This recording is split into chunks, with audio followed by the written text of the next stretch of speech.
welcome to the show. Take my headphones off, it's all good. Welcome to Sucio Talk. I'm here with Chef Jordan Guevara. Used to be chef at Gap Year at Nico, has an extensive career in food. Right now he is a software engineer at Pando. Do I got that right, Chef? That is correct, yeah, All right, Pando. amazing. How you doing, Chef? Doing good, man. How are you? Awesome, bro. Awesome. I feel like we've covered a lot while we've been here already, but it's okay. We're in the podcast anyway. It's all good. I'll probably have you on again. Nice. That'd be awesome, man. So software engineer, how did you even get into that from cooking? Yeah. You know, as everyone talks about on the show, not everyone, but most people, you know, the food industry can be kind of rough. And I think, you know, the pandemic happened. We were running that restaurant Gap Year. It was going really, really well. I think we all kind of in the beginning thought that it was going to be, you know, 2 weeks, right, 3 weeks, yeah, everyone a did. month, whatever, 100%. you know, and then as it went on and on and on, I mean, I would say for the first 6 months of it, I was like, of course I'm coming back to cooking. You know what I mean? Like, this is what I've done for my entire life. I love it, whatever. And then after probably like 6 months, my partner started taking a boot camp for digital marketing. Right. Which is also a chef. She's a pastry chef. She's a pastry chef at Gap Year. Okay. And she started doing it, and even still, I was like, "No, this is what I do." You know what I mean? I'm a fucking cook. I've been cooking since I was 14 years old. You know? Right.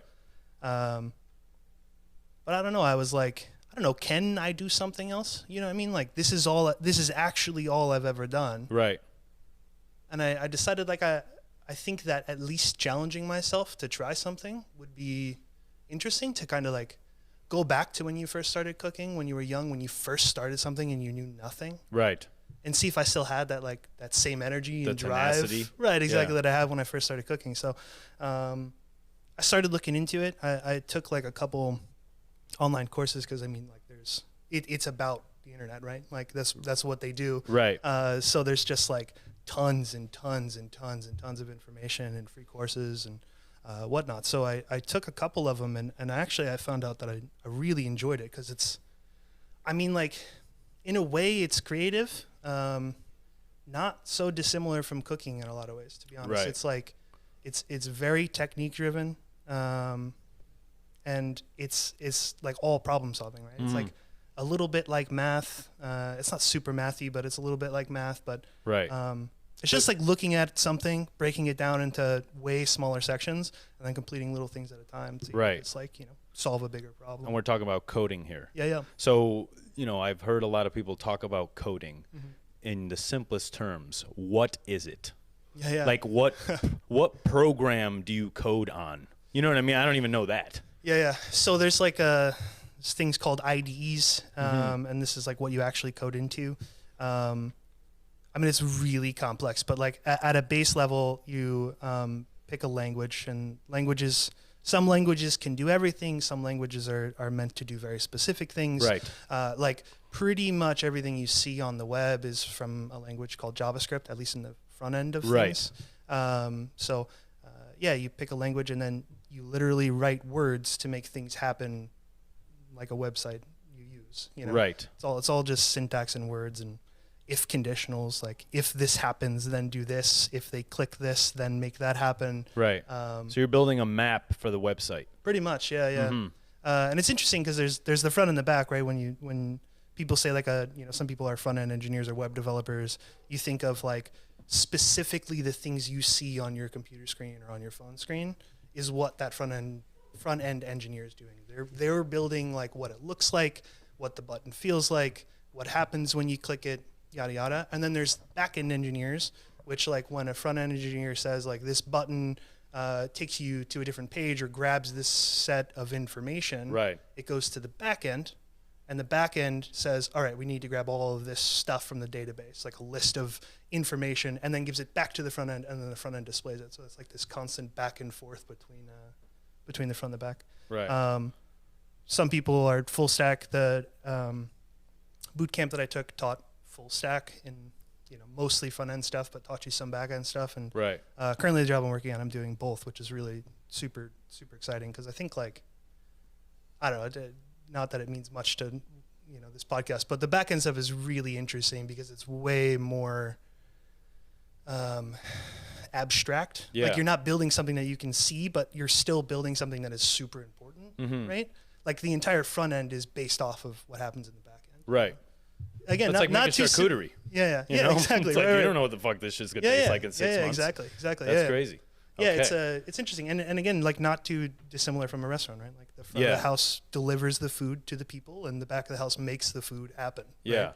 Takes this product, turns it into whatever it needs to be like, and then gives it to the front, and the front gives it to the consumer, the user.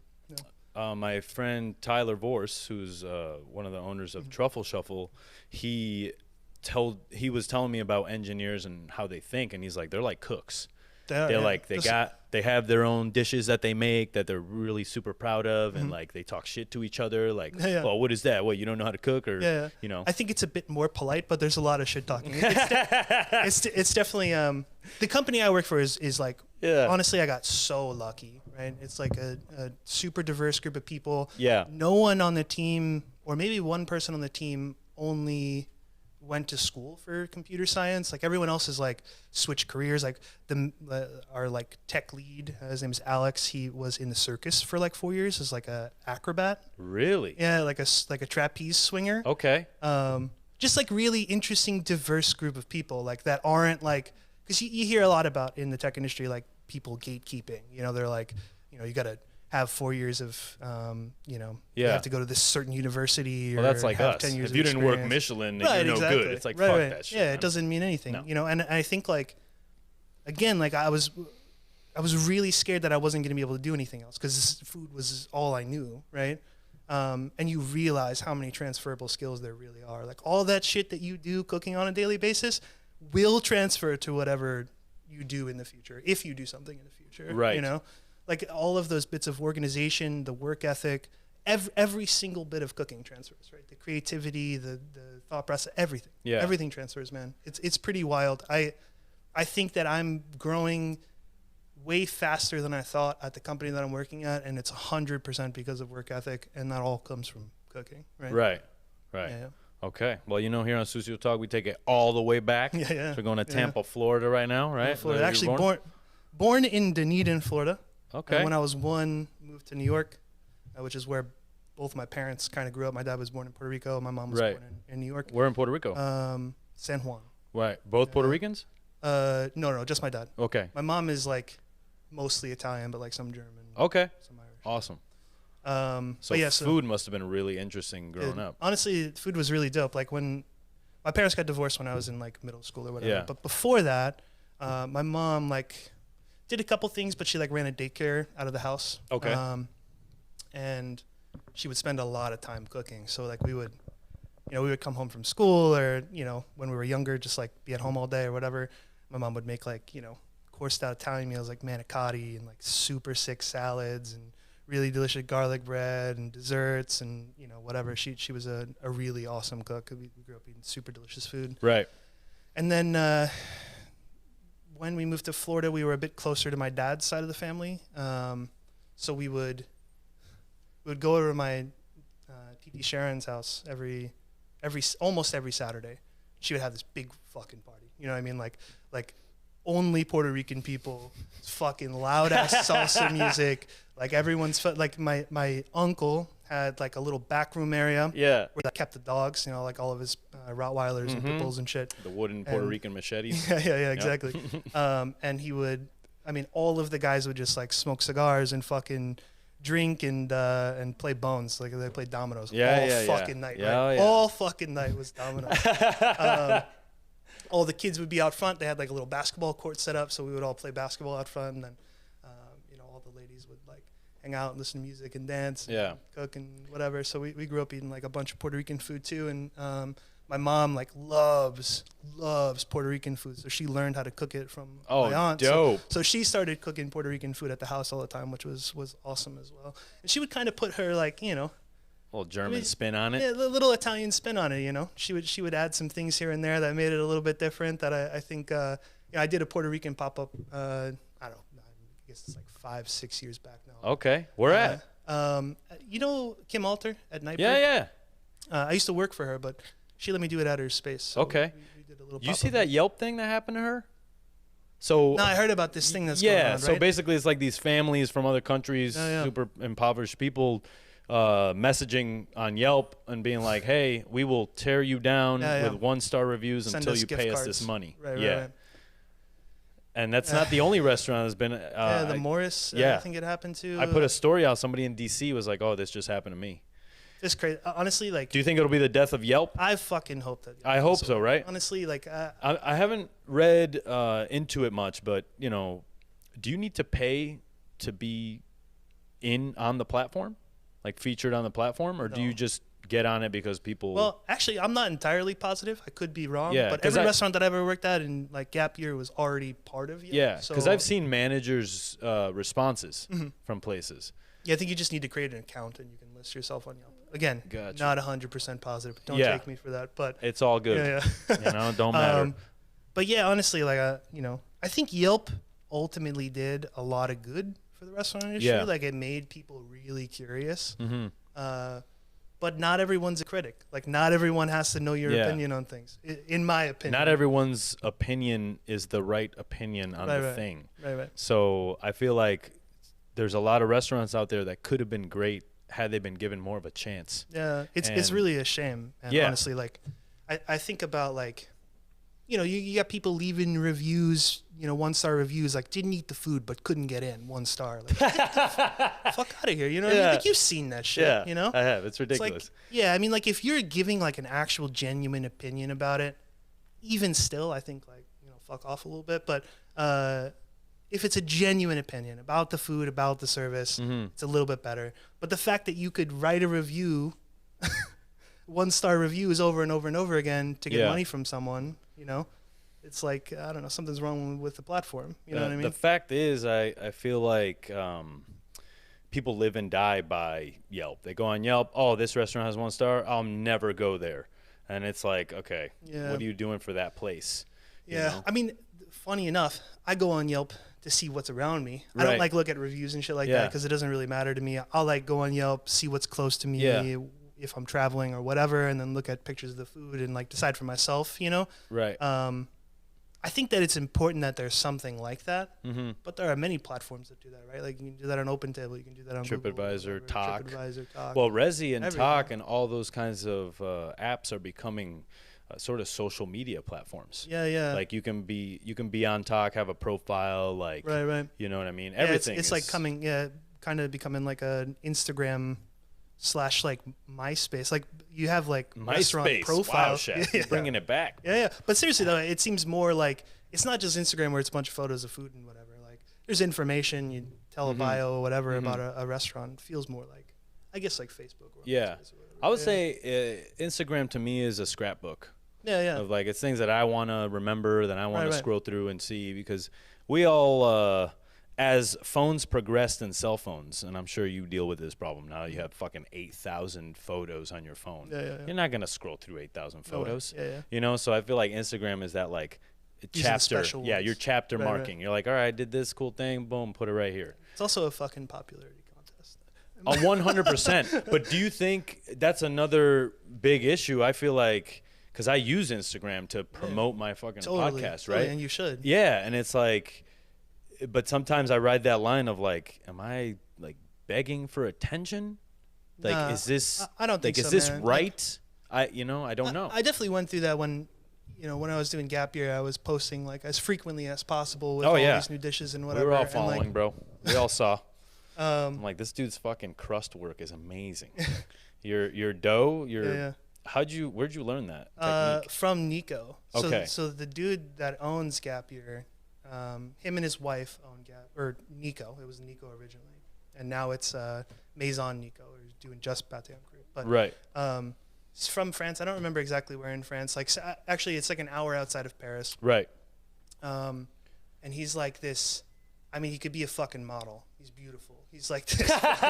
He's like 6'5". He does like CrossFit. I'm serious. Like biceps like down just here, fucking man. Bigger just than like your head. Ripped. You know?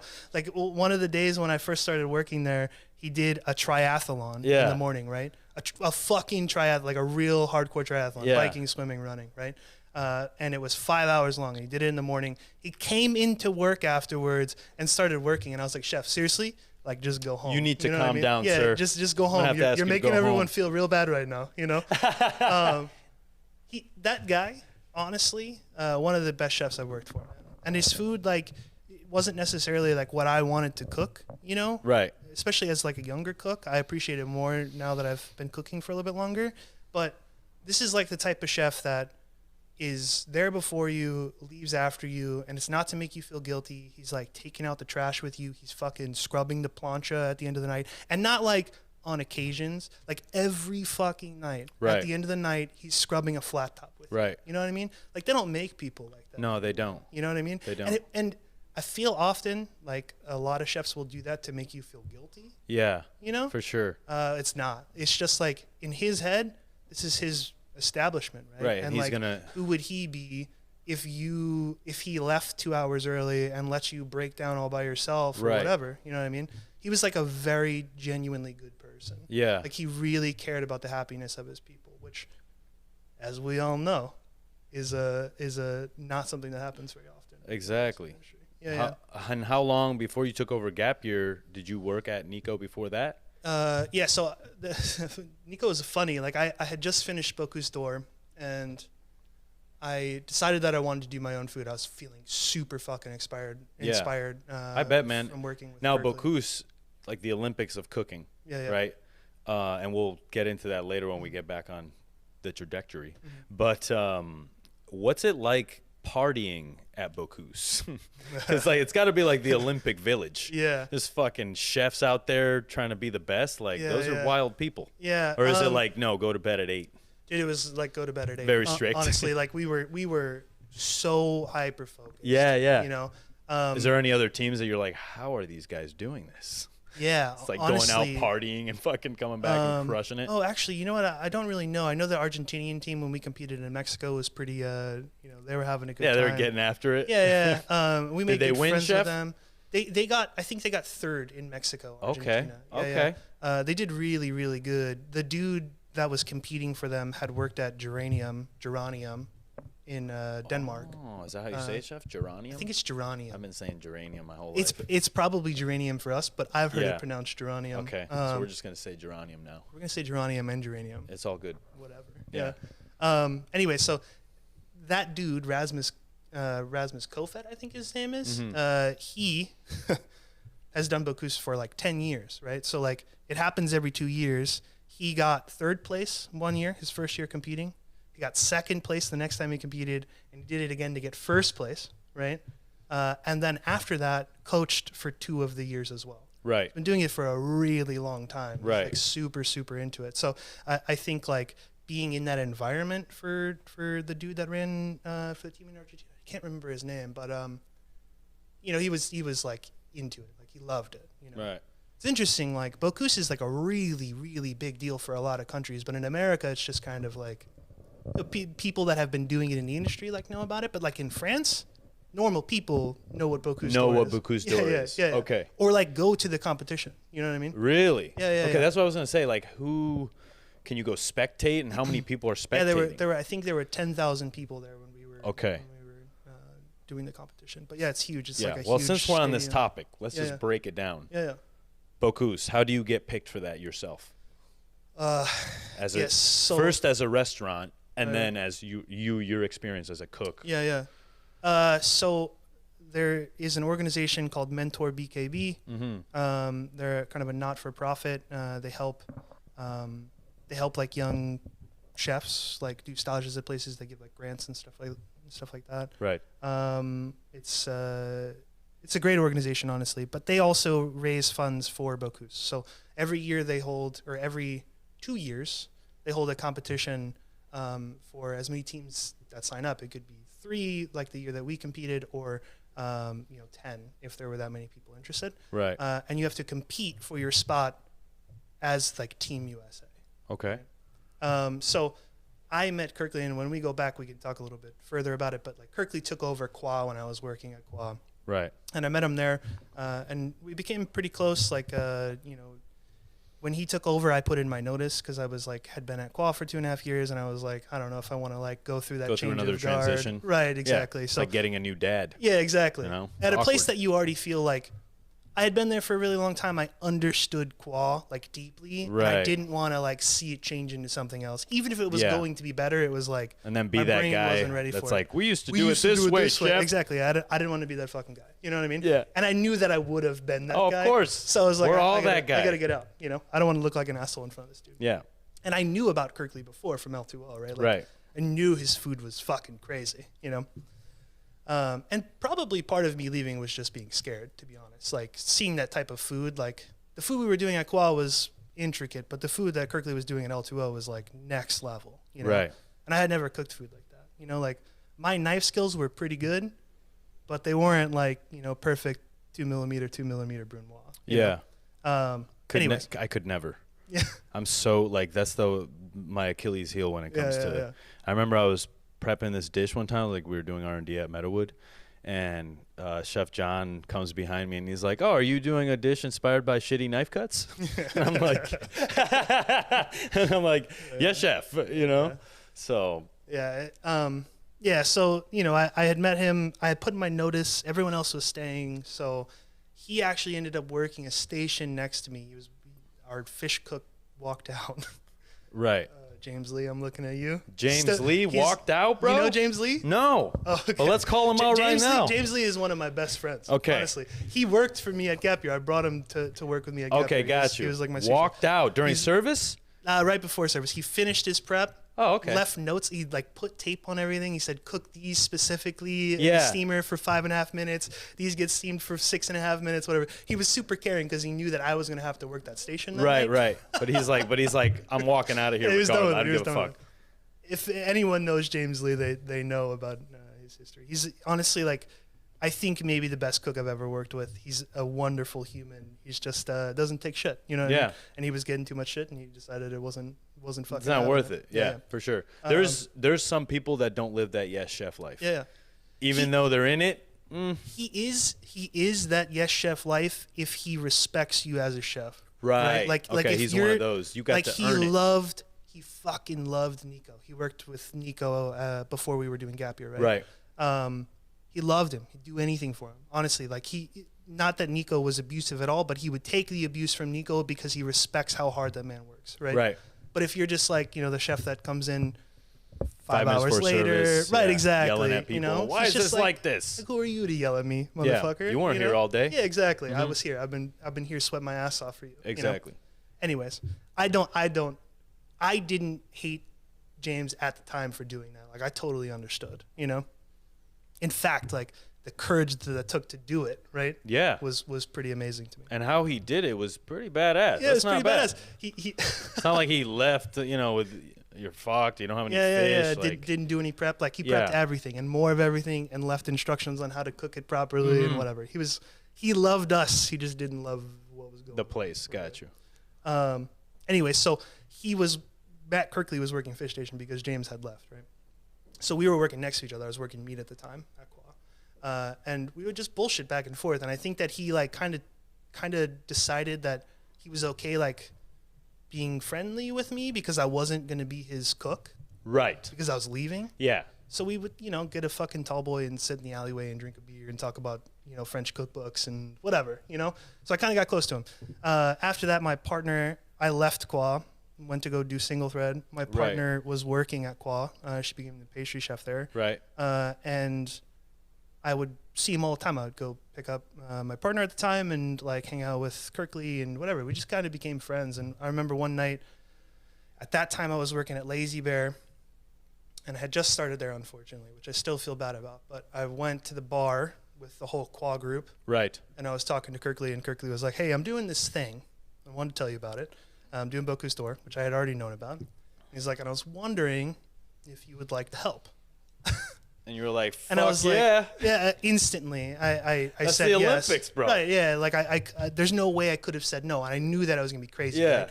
And he told me like, at first I can't pay you because it's not technically a Qua thing, right? Like I'm spending my own money to do this. Right. But I'll buy you cigarettes, I'll buy you beer, and I'll give you a ride home every night. Oh fuck yeah, baby. And I was like, yeah, fuck it, whatever. You know, this, that's all this you is need. Huge. Right, exactly. What else? Right, exactly.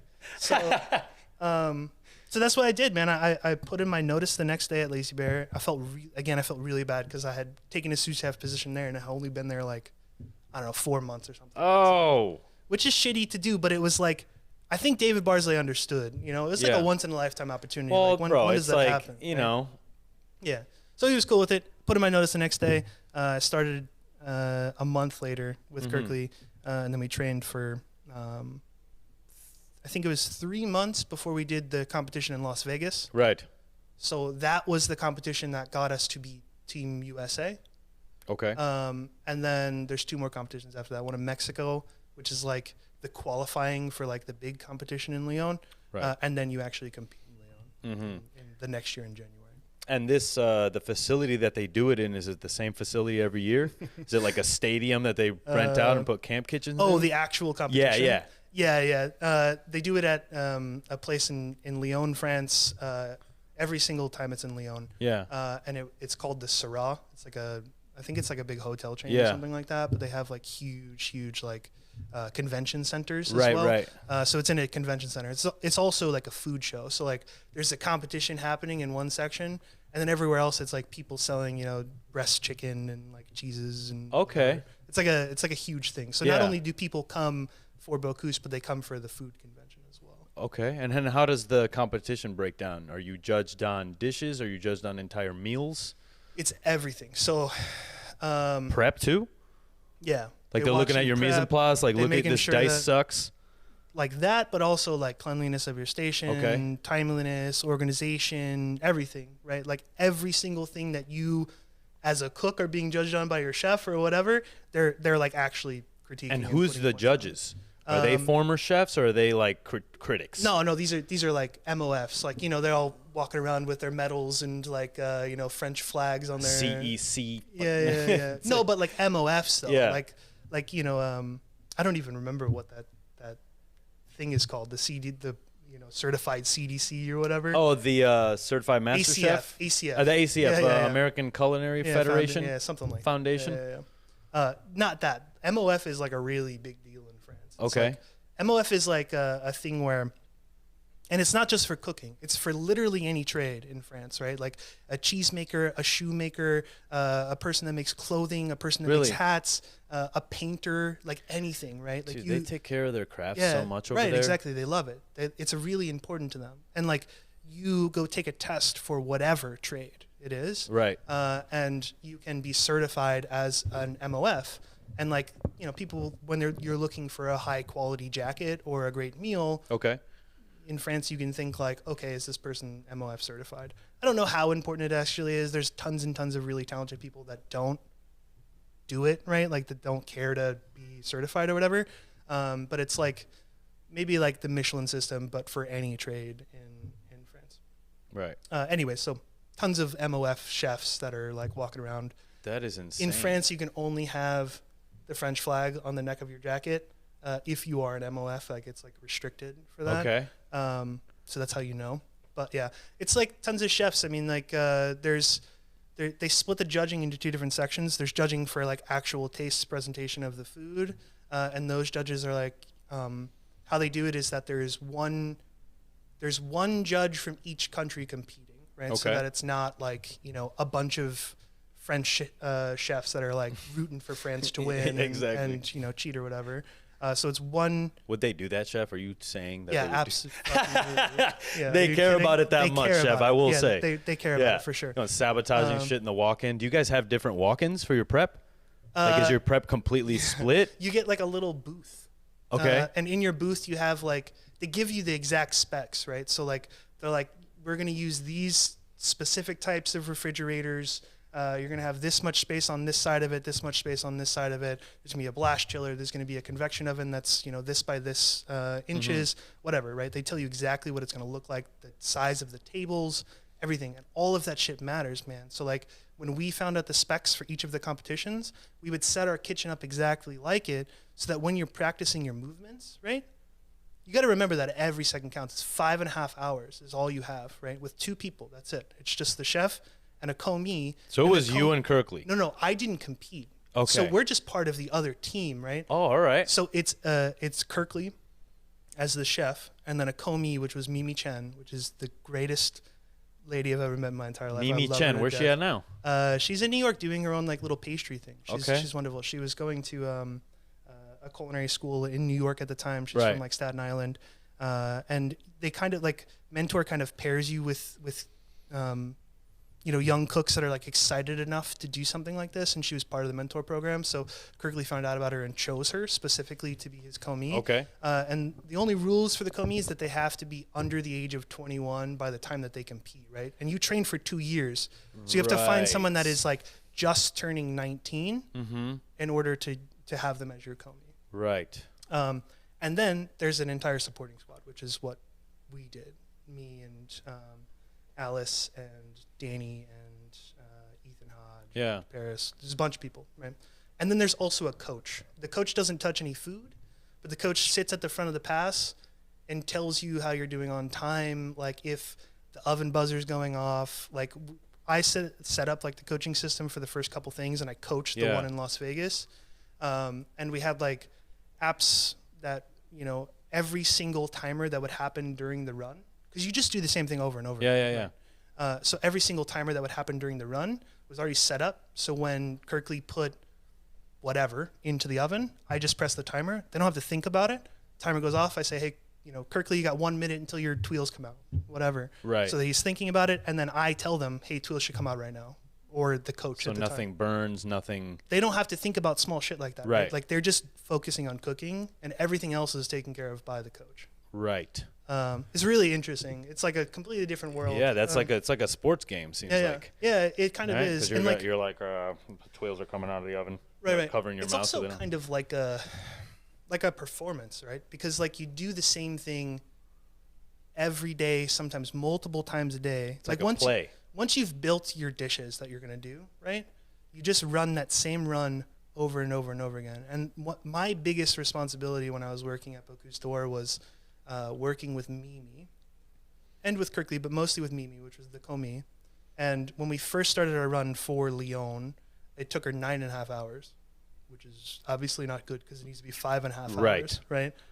So my main and almost only responsibility was to find any possible way that we could shave time off of her run, right?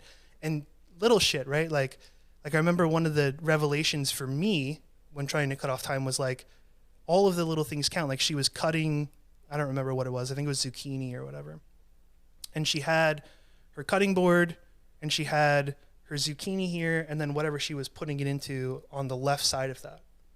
And I realized that like we could cut off 30 seconds from that piece of prep by moving the container that the finished product goes into to the right side so that it was one fluid motion, right? You're picking zucchini, you're cutting, you're moving it here, and you're not going back over the other zucchini to put it into the container. Right. But like that was my job. Was just like seriously micromanaging and watching every movement and saying like, you ran to the walk-in twice when you should have went once, right? That's 5 seconds, right?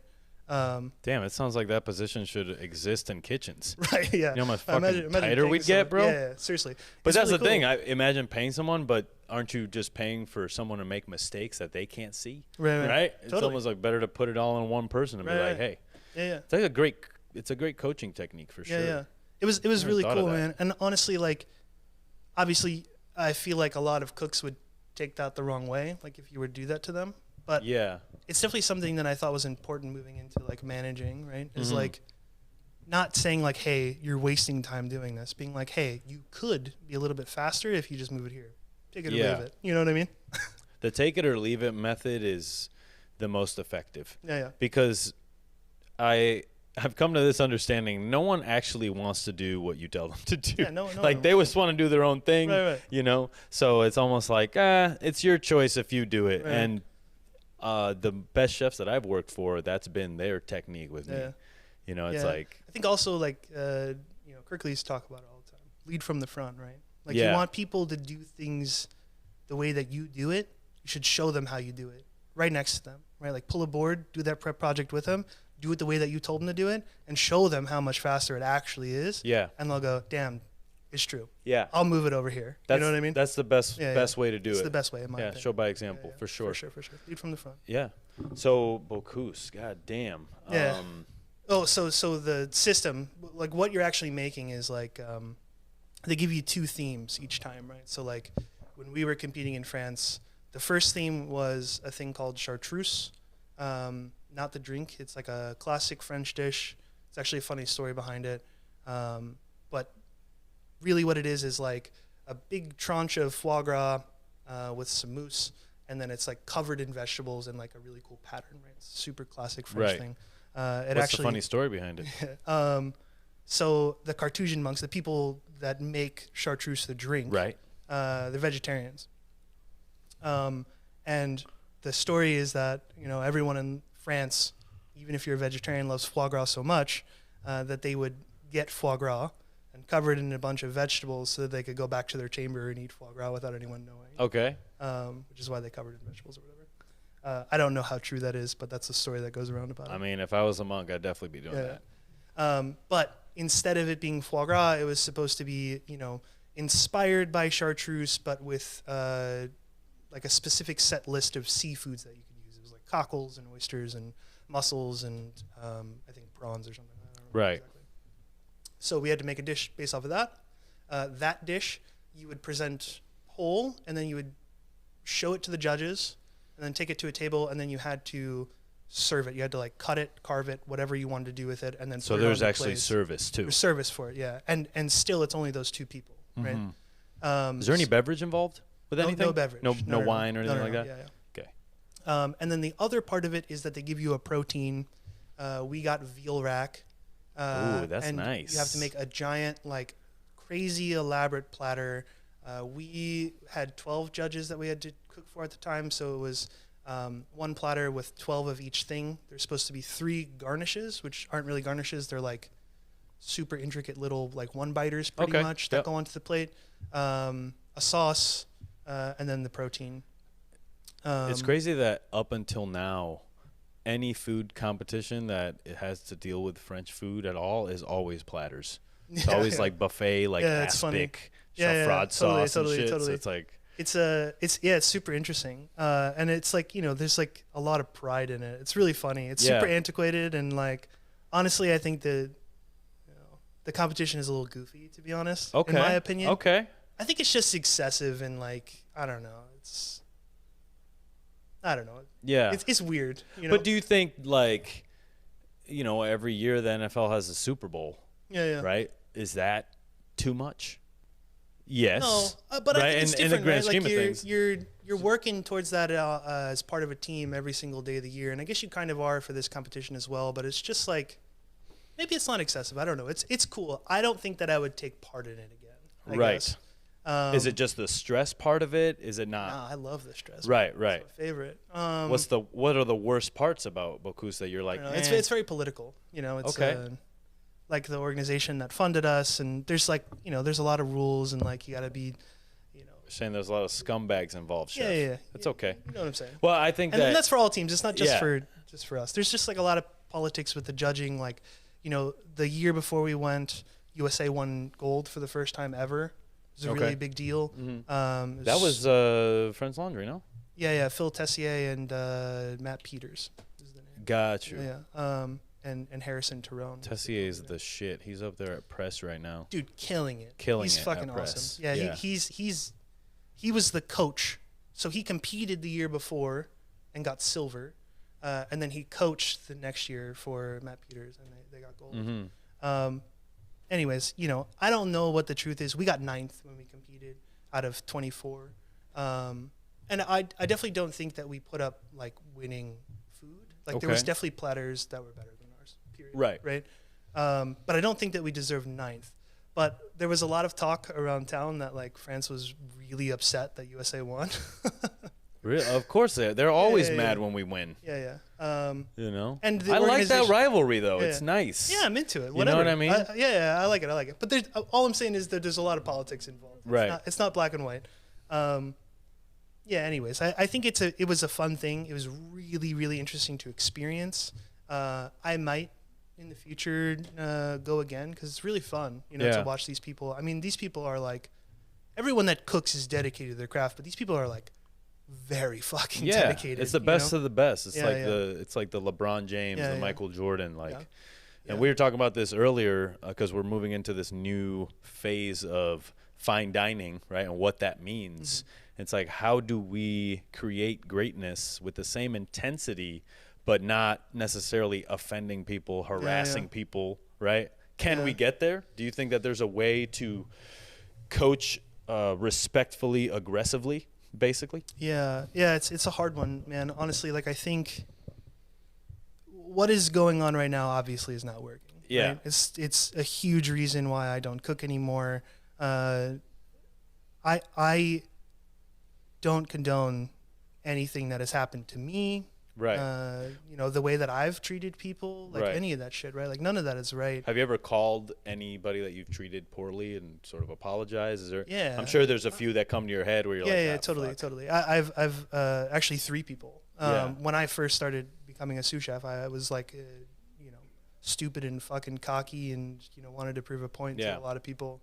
Chef Costa calls it the sous chef syndrome. It's like you start hot, then you get really cold because everybody hates you, and then you like even out, and then after like 6 months, people leave, new people come in, then you kind of get that stride. Yeah, I think that there's a big thing. Like when I started as a sous chef at Lazy Bear, I had never worked at Lazy Bear, right? And it was also my first sous chef position. And I came in, and there were people that had been there for years, right? That were like gunning for that spot. And I got it because I knew the CDC at the time. Right. I didn't deserve that position over other people. Right. You know what I mean? Like there were at least 3 people at Lazy Bear already that should have gotten that position, but I got it instead.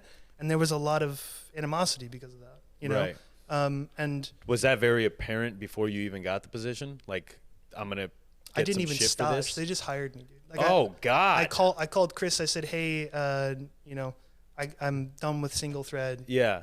You guys got any openings? Looking back now, do you feel like that was a poor choice on their part to just like give you that sous chef job, or did they? Yeah, Chris shouldn't have done that. Yeah, I was not ready, to be honest. To be completely honest, and why I say I wasn't ready is because I treated people like shit because I needed to prove a point to them, right? And that's not okay at all. No, it's not. You know okay. what I mean? I was telling you this earlier. Like for a long time, I thought it was okay to scream in people's face. Yeah. And like, that's not cool at all. Yeah. You know. But then I asked you, like, what was your upbringing like? Because usually, kids that grow up in strict environments where you do get yelled at or hit by your parents, like that shit is almost the only way that you learn. It's almost like you learn to learn that way. Yeah. Like like I was telling you, I mean, it's definitely like that. Like intensity has always been good for my learning, but I 100% understand that people don't learn like that, right? Not everyone learns like that, and I think that is like such a big part of being a manager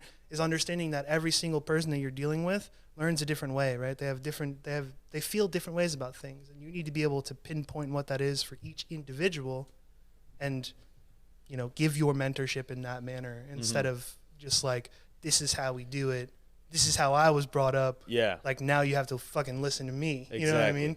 It just doesn't work, man. Now. Yeah, and I think like a big problem is given, you know, mostly young men that aren't mature enough positions of power is like, you know, it gets to people's heads and fucking whatever. I left after that, you know, and realized almost immediately, right? Like I shouldn't have been in that position, and I was a dick to people, and I immediately apologized to those people, and then worked for Kirkley, and Kirkley was like, Kirkley's intense, man, you know, and not everything he does is great, right? As a manager, but he is incredibly intelligent, and he knows how to motivate and inspire people to work really hard, which I think is the most important thing. We've talked about this a couple times already on this show, right? It's like he was definitely a person that led from the front, right? Like if he's telling you that your brunoise sucks, it's because he actually does this brunoise way better than you and way fucking faster than you. Right. You know what I mean? He's like a real cook, you know? And a lot of people aren't. There's very few of those nowadays. Yeah, it seems so. I mean, like how many times do you hear, "Oh, that chef can't cook"? Yeah. Michelin starred motherfuckers. Yeah. It's all the time. Never seen him cook. It's all the time. I mean, I think it's interesting. For me personally, I always wanted to be really, really, really fucking good at the craft of cooking, right? Not just creative, but like I wanted to butcher fish better than the person next to me, right? Whatever, anything. I wanted to do it better than the person next to me. In a weird, like, it's kind of like a toxic mentality, but it was like made me better, right? Well, and I don't think that I ever like put that on anyone else. It was always just in my head, right? Like, this person's way better at butchering fish than me. Like, I'm gonna watch them, and then I'm gonna get better at them, and then I'm gonna try to take over the fish station or whatever when I leave, right? But yeah, I mean, I think, that mentality is not. It's not great. I don't mind it. I think it's fine though. Yeah. Right? Well, Like I think we need to. Competition is necessary. We need to cultivate restaurants where we know. Like, I've literally said in my head, "Oh, I need to go work there to get yelled at," because that's what I need in order to be motivated to do better, right? Because naturally, like in my most natural state, I'm fucking lazy. Yeah, you know what I'm saying? Me So too.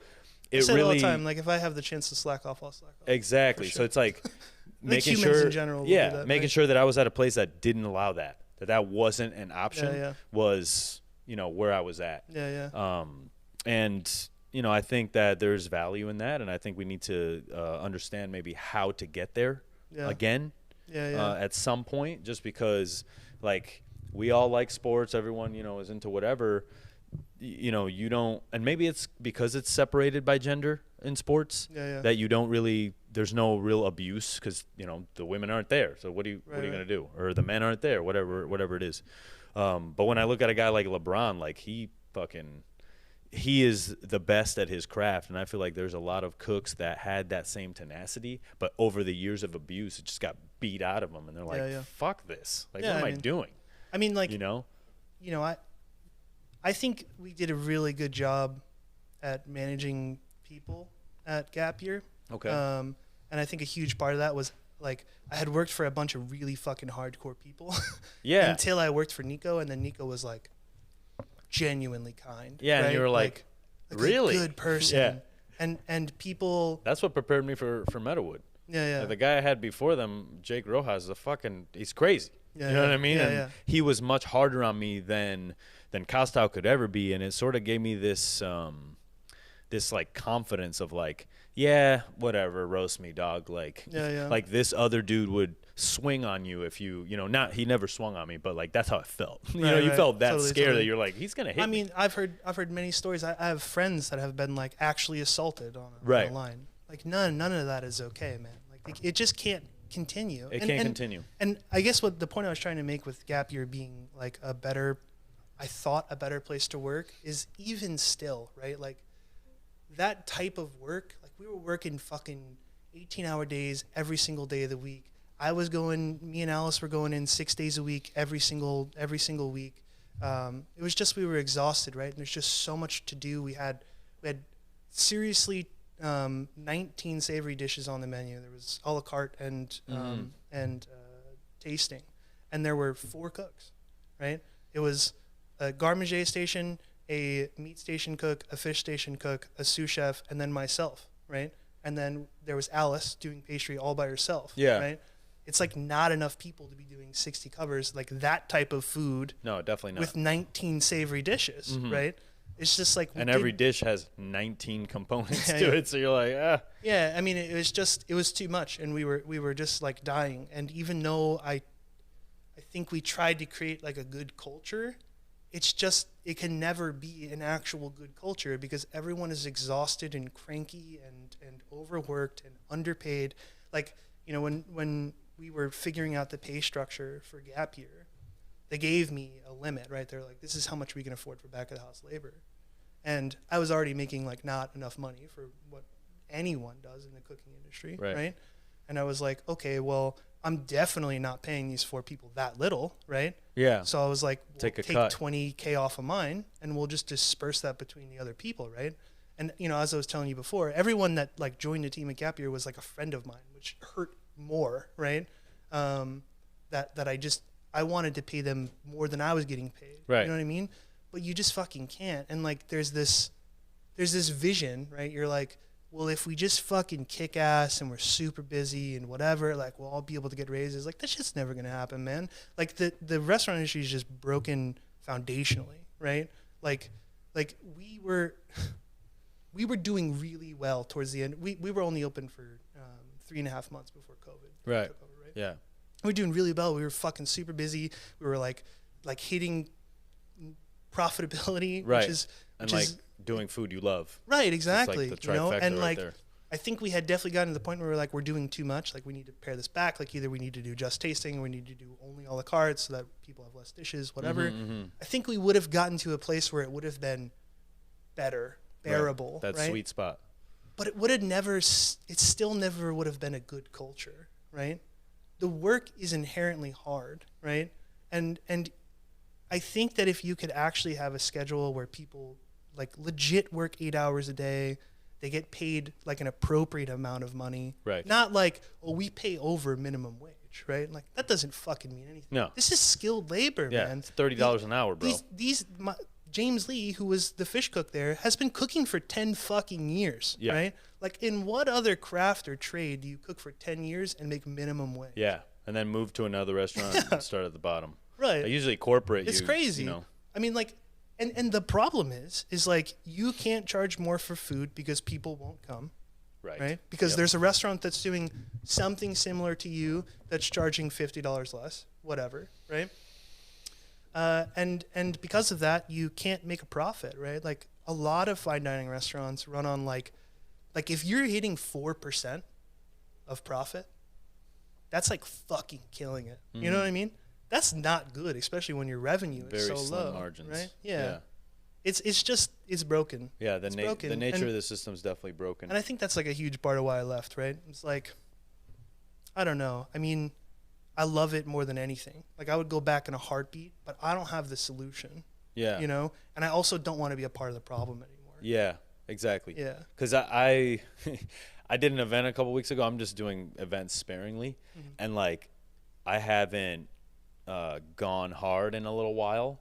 And I like did the event, and you know I'm doing events by myself, so it's like I got that adrenaline rush. And then after, it's like I fucking go out, get hammered, buy cigarettes, you know what I mean? It's like fuck, I'm back to my old shit. It's like I was an old athlete. I'm like, I'm back, baby. Yeah. It's like, funny, man. It's like, you know, I don't it know, goes hand in hand though, like bad habits and cooks. Totally, man.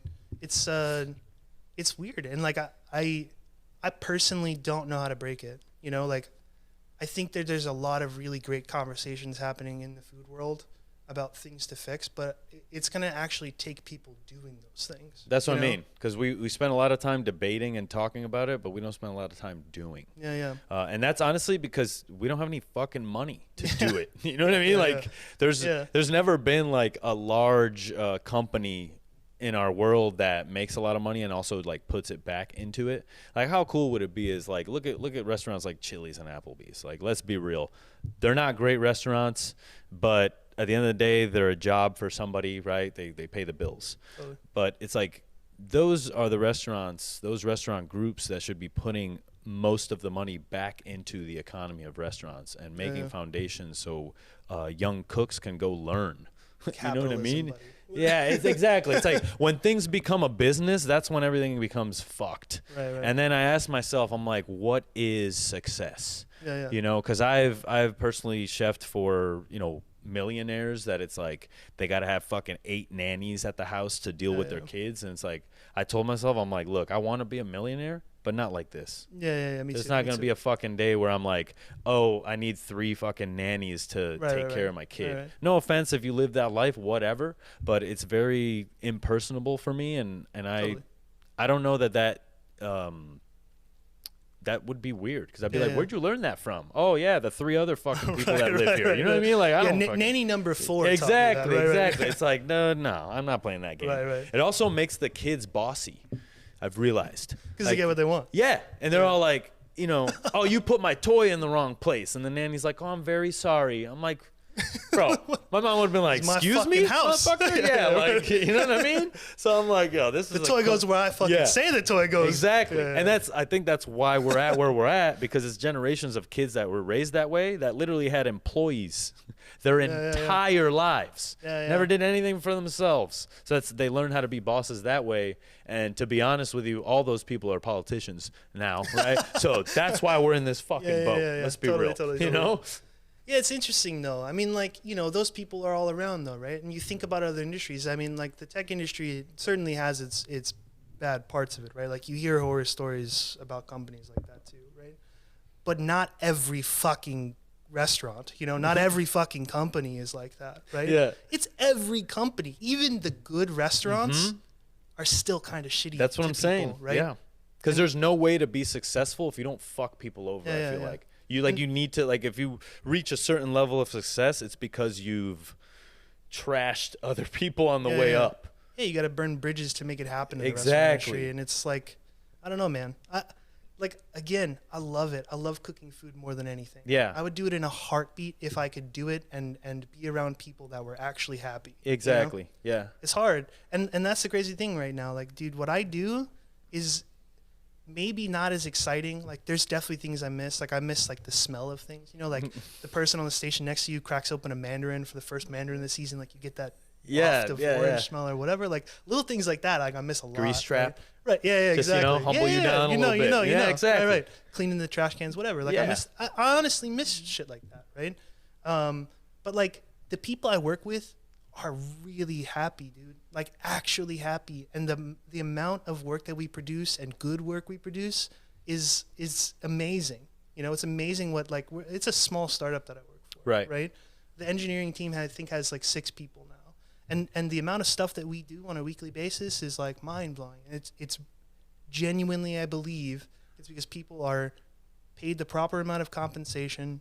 They have as many benefits as you can think of. Like Roe versus Wade happened, right? And our boss personally messaged people and said, hey, I know this is a really fucked up time. She lives in Amsterdam now. She's from America originally. Yeah. She's like, I know this is a really fucked up time. Like, if you need some time off, please feel free to take as much as you want. That's so awesome. Right? Dude, like there is no, I still feel guilty taking time off, but there's no need to feel guilty, right? Like, people take time off all the time, right? Like our calendar, every day of the week, someone from our team has off, right? Every single day of the week, no matter what. I mean, obviously that's a bit of an exaggeration, but it's a lot, you know, and I wish to take advantage of that more too. But like, these people are happy because of those things, right? Yeah. And they produce really, really solid work, and we're all excited on a daily basis to do what we do, right? Yeah, I'm sure you've lived this life because, you know, you were born in Florida. Now you're over here in California. You're away from your family. Yeah. You know what I mean? And I've been away from my family forever, and you're almost like a stranger. You know what I mean? I don't know my fucking nephews or nieces. You know, like, I wasn't around. I was chasing this craft, and I said no to weddings. I said no to birthdays. I said no to, you know what I'm saying? My brother's getting married in October. And dude. And now you can fucking go. But if it was 3 years ago, shit, sorry, I can't. Thomas Keller's coming in to eat tonight. Right. You know what I'm saying? Yeah, no fucking way. And I was telling Justin, like, this is my brother. This is my first wedding I've ever been to. My brother's wedding is the first wedding I've ever been to. Because you're usually working it. Yeah, I'm just working. Yeah, exactly. Yeah. So I hear you, man. I'm on that same boat. I just went to a Tyler's wedding. Actually, I got to cater it, which was pretty nice. Cool. That's really cool. Yeah, it's dope. Because I'm doing these catering events, and I do it by myself. I learned how to basically maximize my. You know what it is, chef? It's sandbagging. You know, and I feel like at a 3-star level, you look down on it, right? Kirkley used to say it all the time. Get ahead, stay ahead. Yeah, right? That's exactly. what it is, man. Get ahead, stay ahead. Costa would say. Would also talk shit to you for sandbagging. Oh, 100%. He would tell you. You would be down, and he'd be like, "Get ahead, stay ahead." You know what I mean? Get ahead, stay ahead. Yeah. And then you would, he'd go through your low boy, and there's like an extra pint of something. He's like, "You sandbagging son of a bitch," Yeah, you know? Yeah, sandy baggins, baby. They So exist. funny. But honestly, Puerto Rican food is a good conductor of sandbagging because any party you go to, the food is made at 12. Yeah, for sure. And it For just sure. sits And then on it the sits stove in the pot of oil. Yeah, out all day long. So funny. I remember like at those parties I was telling you about at my aunt's house, she would cook like pork shoulders, right? But like completely covered in fat. Pernil, baby. Yeah. Oh my god, dude, it's so delicious. Yeah. But it's so funny. Like as a kid, and my mom would be like, "What the fuck? Like this is actual fat, right? This is lard covering this pig, you know?" It's like there wasn't enough on the fucking belly, bro. So funny, so funny. That's now dope. it's like not that big of a deal, but as a kid we were like, whoa. Oh my god. Yeah. So delicious though. I mean, dude, it's the best. Fucking love it. Damn, where the fuck were we? I don't even remember. It's all good. We can go back. Let's go back to the trajectory, baby. So we're still in Florida. So what was your upbringing like? Meaning we talked about food, obviously, but you know, in school, were you in sports? Did you care about sport, video games? Like, what were you doing? Yeah, I played basketball from you know, like probably 3rd grade until I got into high school. Right. I was really into basketball. I wanted to be like in the NBA. You know, it was like my Okay. dream. The only reason that I was good at basketball is because I was taller than everyone else. Like, I'm not an athletic person, you know. Yeah. But I tried my hardest and I fucking, you know, gave it my all, and I could just put my arms up and, you know, stuff people. So it was like, you know, as a kid, it was great, you know. Right. And I thought that I was going far. And then I got into high school and realized that there are people that are taller than me Right. and have way better mechanics than I do. And I was like, all right, well, it's time for me to stop playing basketball. Yeah. You know what I mean? I wrestled for 2 years. Dope. My junior and senior year Yeah. of high school, which is like, So fucking hard. Dude, it's like, one of the hardest things I've ever done. The I mean, training is what I hear is like, you guys are doing 2 a days and you guys are just like. And I wrestled heavyweights, right? I had a wood shop class in high school. Right. I don't know if everyone has that, but I thought it was really cool. Our wood shop teacher was the wrestling coach, and I was there, and I was a big dude, right? Like, I mean, I was like 250 pounds Jesus in 8th grade. I was bro. a big fucking guy, but I wasn't like sloppy fat. I was just a big dude, Right, you know? right. I was fat, but I wasn't sloppy fat. No. And the wrestling instructor came up to me, or the wrestling coach came up to me, and he was like, "Come here at end of day, 2 o'clock or whatever. Right. School ends." And I turned it down so many times, but he came like 3 times a week, and he was like, "Dude, come wrestle with us," you know. And finally, the next year, I was in wood shop class. I started the beginning of their season. And, Right. And I remember, after the first practice, I literally couldn't get up because I had my entire body was covered in DOMs. Like I would try to get up and my muscles were just not strong enough after the first workout to even lift myself anymore. Like, I didn't have enough energy in my body. Right. You know, my brother and my best friend had to like carry me to my car to like go get food. It was really funny. Wow. But your body adapts to whatever. Mm-hmm. I was never particularly good at wrestling, but I really enjoyed it because I thought it was like obviously super challenging. Yeah. Then when you're struggling against somebody else, that is a good. It's good for your brain. Yeah, totally. And it's honestly it's good to lose, right? Like, I lost a lot, especially in my first year, right? Because it's not like, you know, you play a game a week. Like, when you wrestle, you have like, I don't know, we would do 2 matches per week, and a match would be against a different school, and you'd have like, you know, 5-6 matches for your weight class. And then there were tournaments where you would wrestle like 6-7 matches depending on how good you did. Right. So you're losing multiple times a night if you're losing like I was losing, you know? And then again, I think it's like the same mentality with cooking, right? Like, I hated losing, fucking hated it. So I like over the summer would like practice. I would like hang out with, you know, kids that were on the wrestling team, and we would go to the school. They gave us the keys to the area for the wrestling ring, and we would just practice, man. And my second year, I wasn't great, but I was probably like 60% win rate. Yeah. Yeah, it was fun. Wrestling was fucking outworked everyone. Yeah, you yeah. know? And I was still cooking at the time too. Yeah. Okay. So you had your job at this time when you get to high school? I got my first job cooking at 14. Okay. The school that I went to, so Florida has this thing called a magnet program, and what that means is like many of the schools, like most of the schools, have a certain curriculum that they teach for, you know, like a craft or a trade. Or Votech kind of. Yeah, exactly. Connecticut, right. we have a lot of that. Yeah. So they call it magnet program. It's the choice program, magnet schools, and ours was a cooking school, right? And there was like computer science and law and veterinarian and all that shit, right? And I like signed up for a bunch of them. Didn't get into most of them because I kind of slacked off in middle school. And then I took cooking because I thought it would be really easy. You know, I was like, man, this is gonna be a breeze. We're gonna make some food. I'll eat on a daily basis, whatever. Like, I never ever thought that it was gonna become a career. And then I got in, and my instructor, his name is Chef Guy. I still talk to him on a regular basis. He like, I don't know, he just like took me under his wing. He just like saw something, and he was like, you're gonna learn, and I'm gonna teach you, you know. And he got me a job. I guess my sophomore year. Okay. In high school, and from that moment on, I mean, I was working 3 days a week to start because I was in school, and then I convinced my parents to let me work 5 days a week during the school week. Right. 3 days during the school week, and Saturday, Sunday.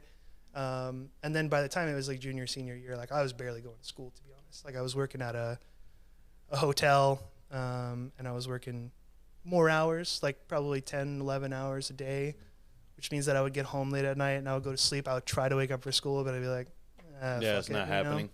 I would just go to school just to do those culinary classes, Right. I would go, and they were always the end of the day. Like we could select what period we wanted it to be. So I'd pick like 6th and 7th period, and I would go in and just show up for the culinary classes. There you go. Yeah. Love that. Yeah, and then just never stopped. Yeah, I graduated. So I graduated high school, barely. What year is this? Graduated high school, 2012. 2012. Yeah. And then a lot of my friends went to the Culinary Institute of America. In New York? From the Magnet program. Yeah, to Hyde Park. Was that like since the inception of that program where you were at in high school, it was like a thing? Like go to the CIA after you leave here? You go to JWU or you go to CIA. JWU, right? baby. Yeah. JWU. JWU. I really wanted to go to culinary school, honestly. Like, okay. I had gotten some scholarships from, like, in high school, we had, like, cooking competitions that I, like, competed in and shit like that. Did you hear any rumblings of maybe you didn't need to go to culinary school to learn? No, absolutely not. And that's the crazy thing, man. Like, everyone, all of our instructors, the chef that I worked for, like, everyone was like, you have to go, right? And I think it might have been more because I had some money already, like in scholarships, and they were like, you should definitely go if you only have to pay like half of it or whatever. And actually, Chef Guy, my instructor, the one that like took me under the wing, he told me that if I didn't go to the CIA or to JWU, that he would stop talking to me. And I didn't go, and he was really pissed at me for a long time. Did he really not stop talking to you? Yeah, he stopped talking to me for a couple of years. Damn, bro. It was, it was really hard hurt love. his feelings, Chef. What the fuck, man? Well, he wanted me to do great things, and he thought that was the key, right? Yeah. Which is interesting. I mean, like, he grew up in France, and he. And like, now are you like, what's up, bitch? No, he loves it. No, we're so close. We're so close, and he's like come back and apologized to me. Oh, really? Yeah. That's he just thought that it was growth on his part, no? Yeah, totally. He thought that was the right path to become successful. There's no right path. There is no right path. No, absolutely not. And I'm like so glad I didn't go to culinary school. Like I would still be paying off. Oh, bro, I'm still in it, man. Loans. Yeah. Still like 100 G's in, bro. Yeah. You still got a shit ton more. And guess what the number was when I first.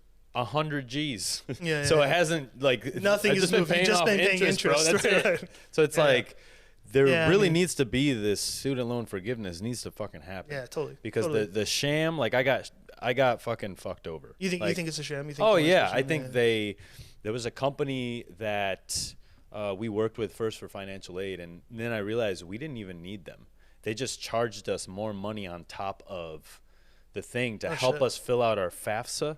Form. And it's like we could have just done that ourselves, right? But they just gladly took our money to then tell us where to go get more money, right.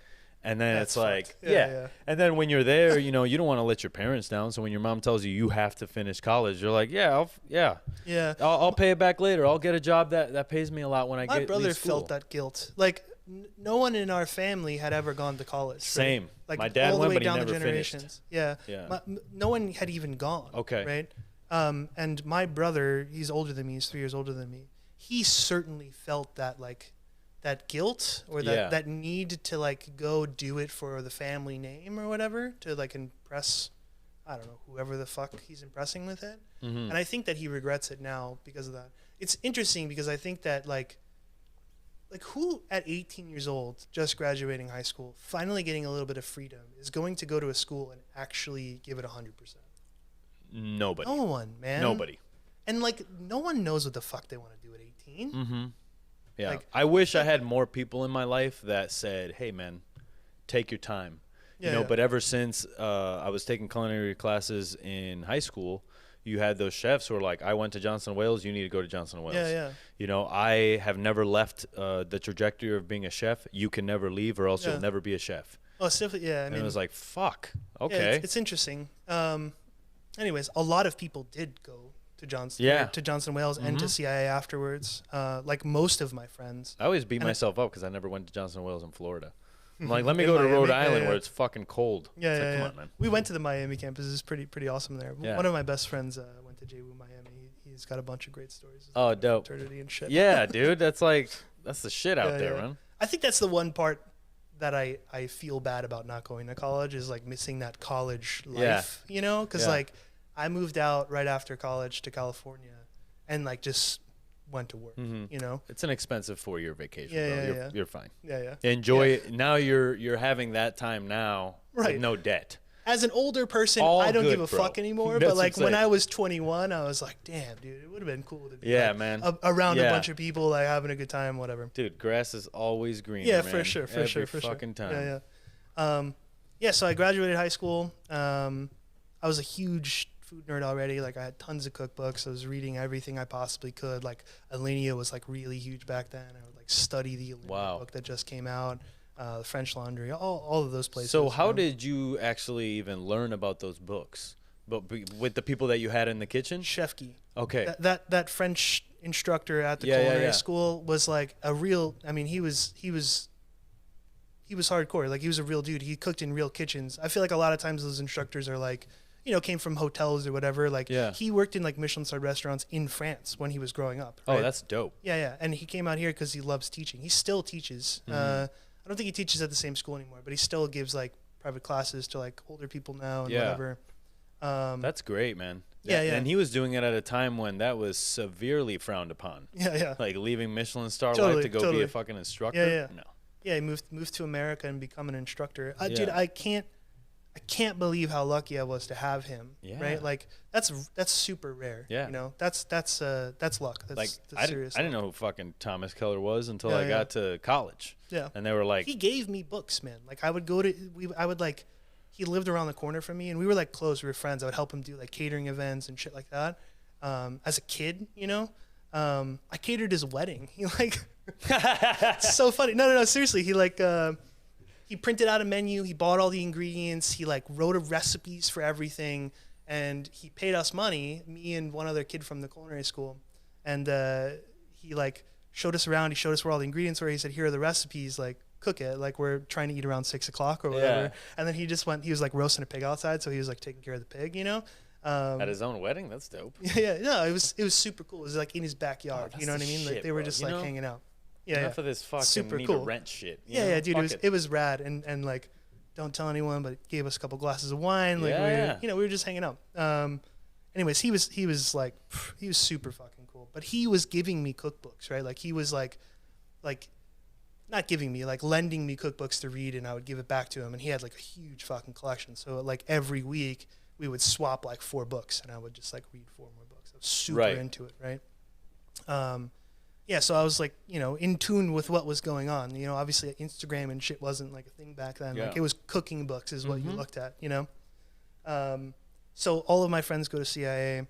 I send a message, or I'm like talking to one of my friends. She sends me a message and says, "Hey, like Thomas Keller is at Hyde Park right now. It's crazy. Like he's walking around the campus, blah blah blah." Right. You know? Everybody's freaking out. Yeah, everyone's freaking out. Like everyone's super stoked. Michael you know, Jackson. it's like exactly.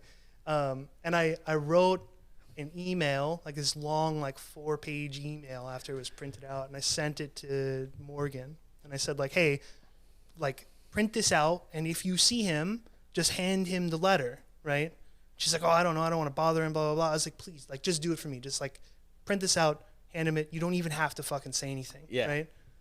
And she did it. The next day, she texted me. She said she had given him the letter, and the letter was pretty much just me being a fucking nerd. You know, I was just like I want to work there so bad. Like I'm, you know, super passionate about cooking. Like here's what I've done. Like I you know, shit that he's heard before. Right, exactly. But they messaged me, man, and this is that's like cool. This is like right after their lawsuit, right? They're like they got like pinned for having like a bunch of free labor. Right. So they weren't allowed to have stages anymore. Real? What year was this? This is 2012. I had just graduated. Oh, that's a little under the radar for me. I never heard about that. Yeah, 2012, 2013. So they've been dealing with lawsuits and fucking for a long time. For a long time. They made it, and don't sue me, but they made it very clear that I wasn't allowed to, because I was going to write a blog about it. Right. Which is like so stupid and nerdy. But You weren't allowed to talk about it? I wasn't allowed to talk about it. They told me because they had just gone through this lawsuit, but they invited me because I sounded so passionate in my message, you know? And, you know, being a dumb 18-year-old, I was working, so I had like a little bit of money saved up, but I had like $1,000 or something. Right. Right. And I decided in that moment that I was leaving and never coming back. Right. I was like, I bought a one-way ticket to California.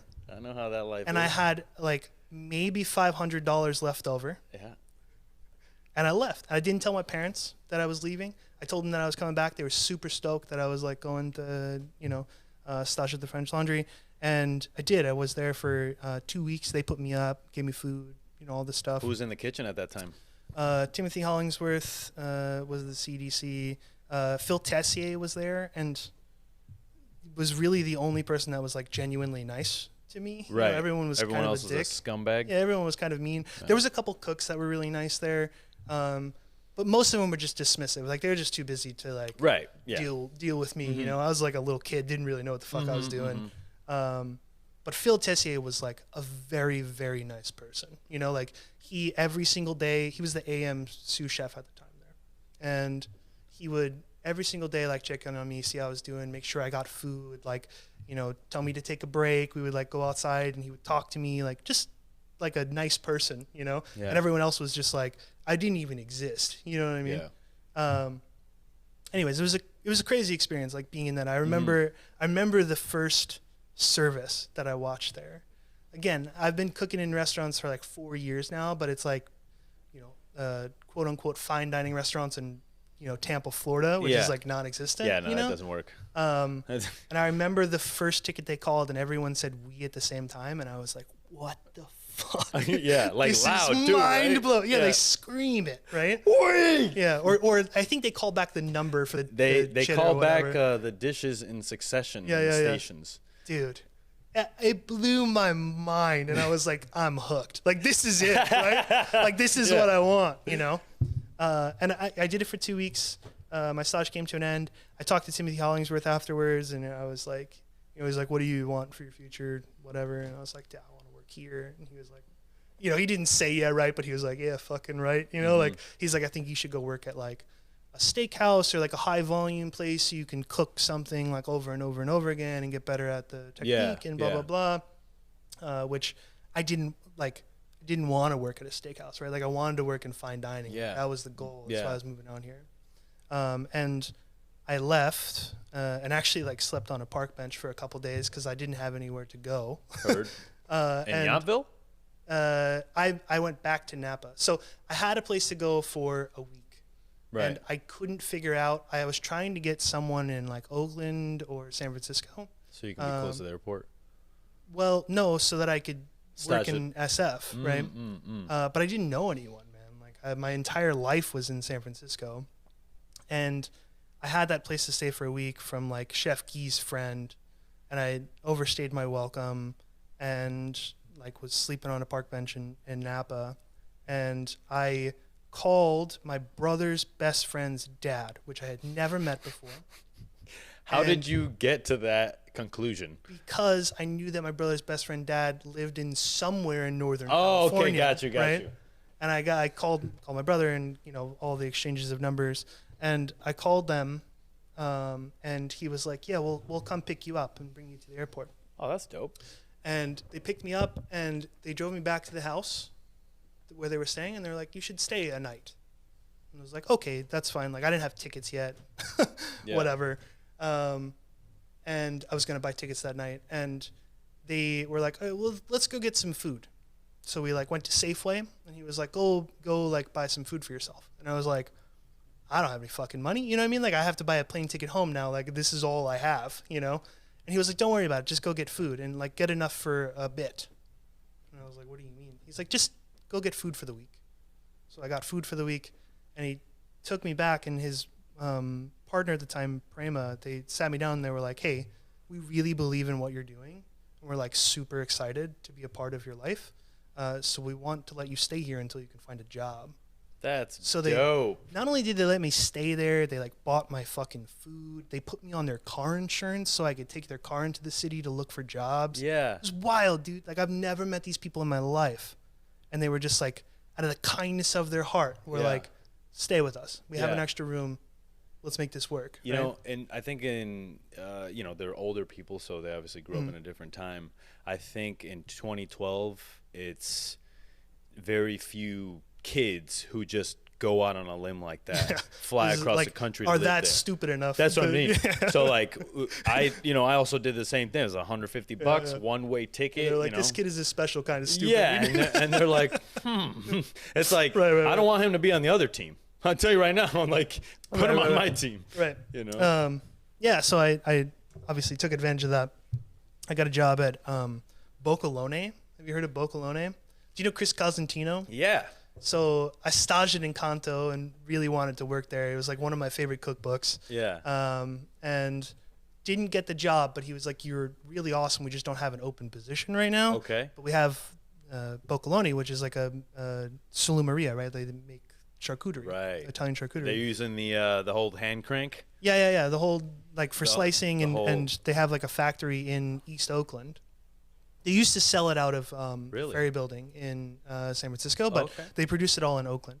So I would work 3 days a week at the production facility, making like tons, like literally tons of salamis, and then 2 days a week at the storefront, making like sandwiches and slicing meat, and you know, working cash register and whatever. And during that time, I met one of the cooks at Encanto, and he was super cool with me, and he was like, you should go check out Plum, because our old CDC just took over there. Plum is like a Daniel Patterson restaurant, or was a Daniel Patterson restaurant. So I went and staged there. I think purely because of the connection that I made, like got the job. I definitely I wasn't ready to work in any restaurant like that. Right. But I started working at Plum with Manfred Remble, which is super great chef. He makes like really delicious food. He's still around the Bay Area. He's working at Pabu right now. Have you heard of Pabu? No. It's like Guamanian food. Yeah, it's really delicious. It's in the Mission. It took over the old Commonwealth space. I don't know if you know Commonwealth. Okay. Yeah, I went to Commonwealth once. Yeah. Really, really awesome food. Everyone should definitely go check it out. Pabu. Yeah, worked there for a couple years, probably like 7 months to be honest, and then went to work at another Daniel Patterson restaurant called Haven. I worked there with Kim Alter, which is now the owner of Nightbird. Was she the CDC there? Yeah, she was the CDC there at the time. Was it, how long into staying with that family did you find your place to live? As soon as I found a job,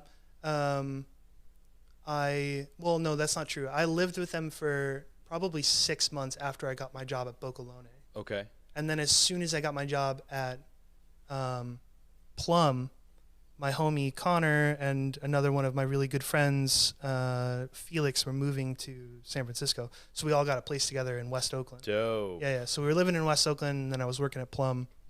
And then at Haven, Haven was really cool. I met Jeff there, which you just had on the show a couple weeks ago. Jeff Davis. Another one of those cooks that is just like mind blown that I got the opportunity to work with him. He's like so fucking talented at what he does. Yeah. And like really humble and just a good dude all around. He's very knowledgeable about wine. Yeah. I had no idea. Yeah, he like this guy is basically a Somm here. Yeah. I mean, he's just a wealth of knowledge just in general, man. He's a super good dude. I went for wine the other day, and I remember the conversation that Jeff had at the bar at CDP, where it was red wine, right? And we're all taught like, yeah, room temperature is fine, right? But you obviously need to have it just a little bit more chilled than usual, right? And I'm not a wine guy, so it's not like top of mind to me, right? And he asked for it to be chilled a little more. And then the other day we went to this wine bar, and they're like, would you like me to chill this a little bit? And I like got into Jeff Davis mode, and I was like, yes, of course. I was already thinking that on my way in here, Chef. I was about to ask. Yeah, exactly. It's funny. Yeah, no, he's again, he's just a wealth of knowledge, man. He's a really good dude. He's good. We're gonna be chilling this coming week, so. Oh, nice. Because I was telling him, there's no community of cooks or chefs anymore. Yeah. We don't going out to bars, right? When we grew up, your uncles had parties, your dad had parties, your mom, whatever, right? Nowadays, it's us. Like, we're the fucking adults we have to have we the parties. Need to be having parties. Yeah, like we don't funny. get together enough Yeah. as cooks, chefs, the community. Like we're not strong enough. Yeah. And that's why I feel like, pandemic like rolled us over, because there was no community. It was just like, how many restaurants did you work at recently where it's like, all right, guys, going home now. Yeah. Totally. No one's like, hey, let's go get a drink. Yeah. Like, Right. That Yeah, culture was gone. Dude, like Qua, it was every night. The entire every team, night. right? The The entire team. team goes out. Right? But I would say the best networking opportunities happen over beers at the end of the night than happen while you're at fucking the restaurant. I can't tell you, like, every fucking place we went was someone we knew, right? Like we would go to a different bar every weekend night, right? And we would find a group of people from a different restaurant, like people from Benu, people from fucking Saison, people from Quince. Like all these different bars had different groups of restaurants that would go there on a regular basis, and we would just hang out with them. I'm like when we were at Qua, every weekend we would go out and we would call the dudes from Benu or we would call the dudes from Quince, and everyone would just come. There would be a group of like fucking 25 of us at a bar. And you know what I mean? fun as fuck. Yeah, it's every awesome. time. Yeah. You know what I mean? Totally.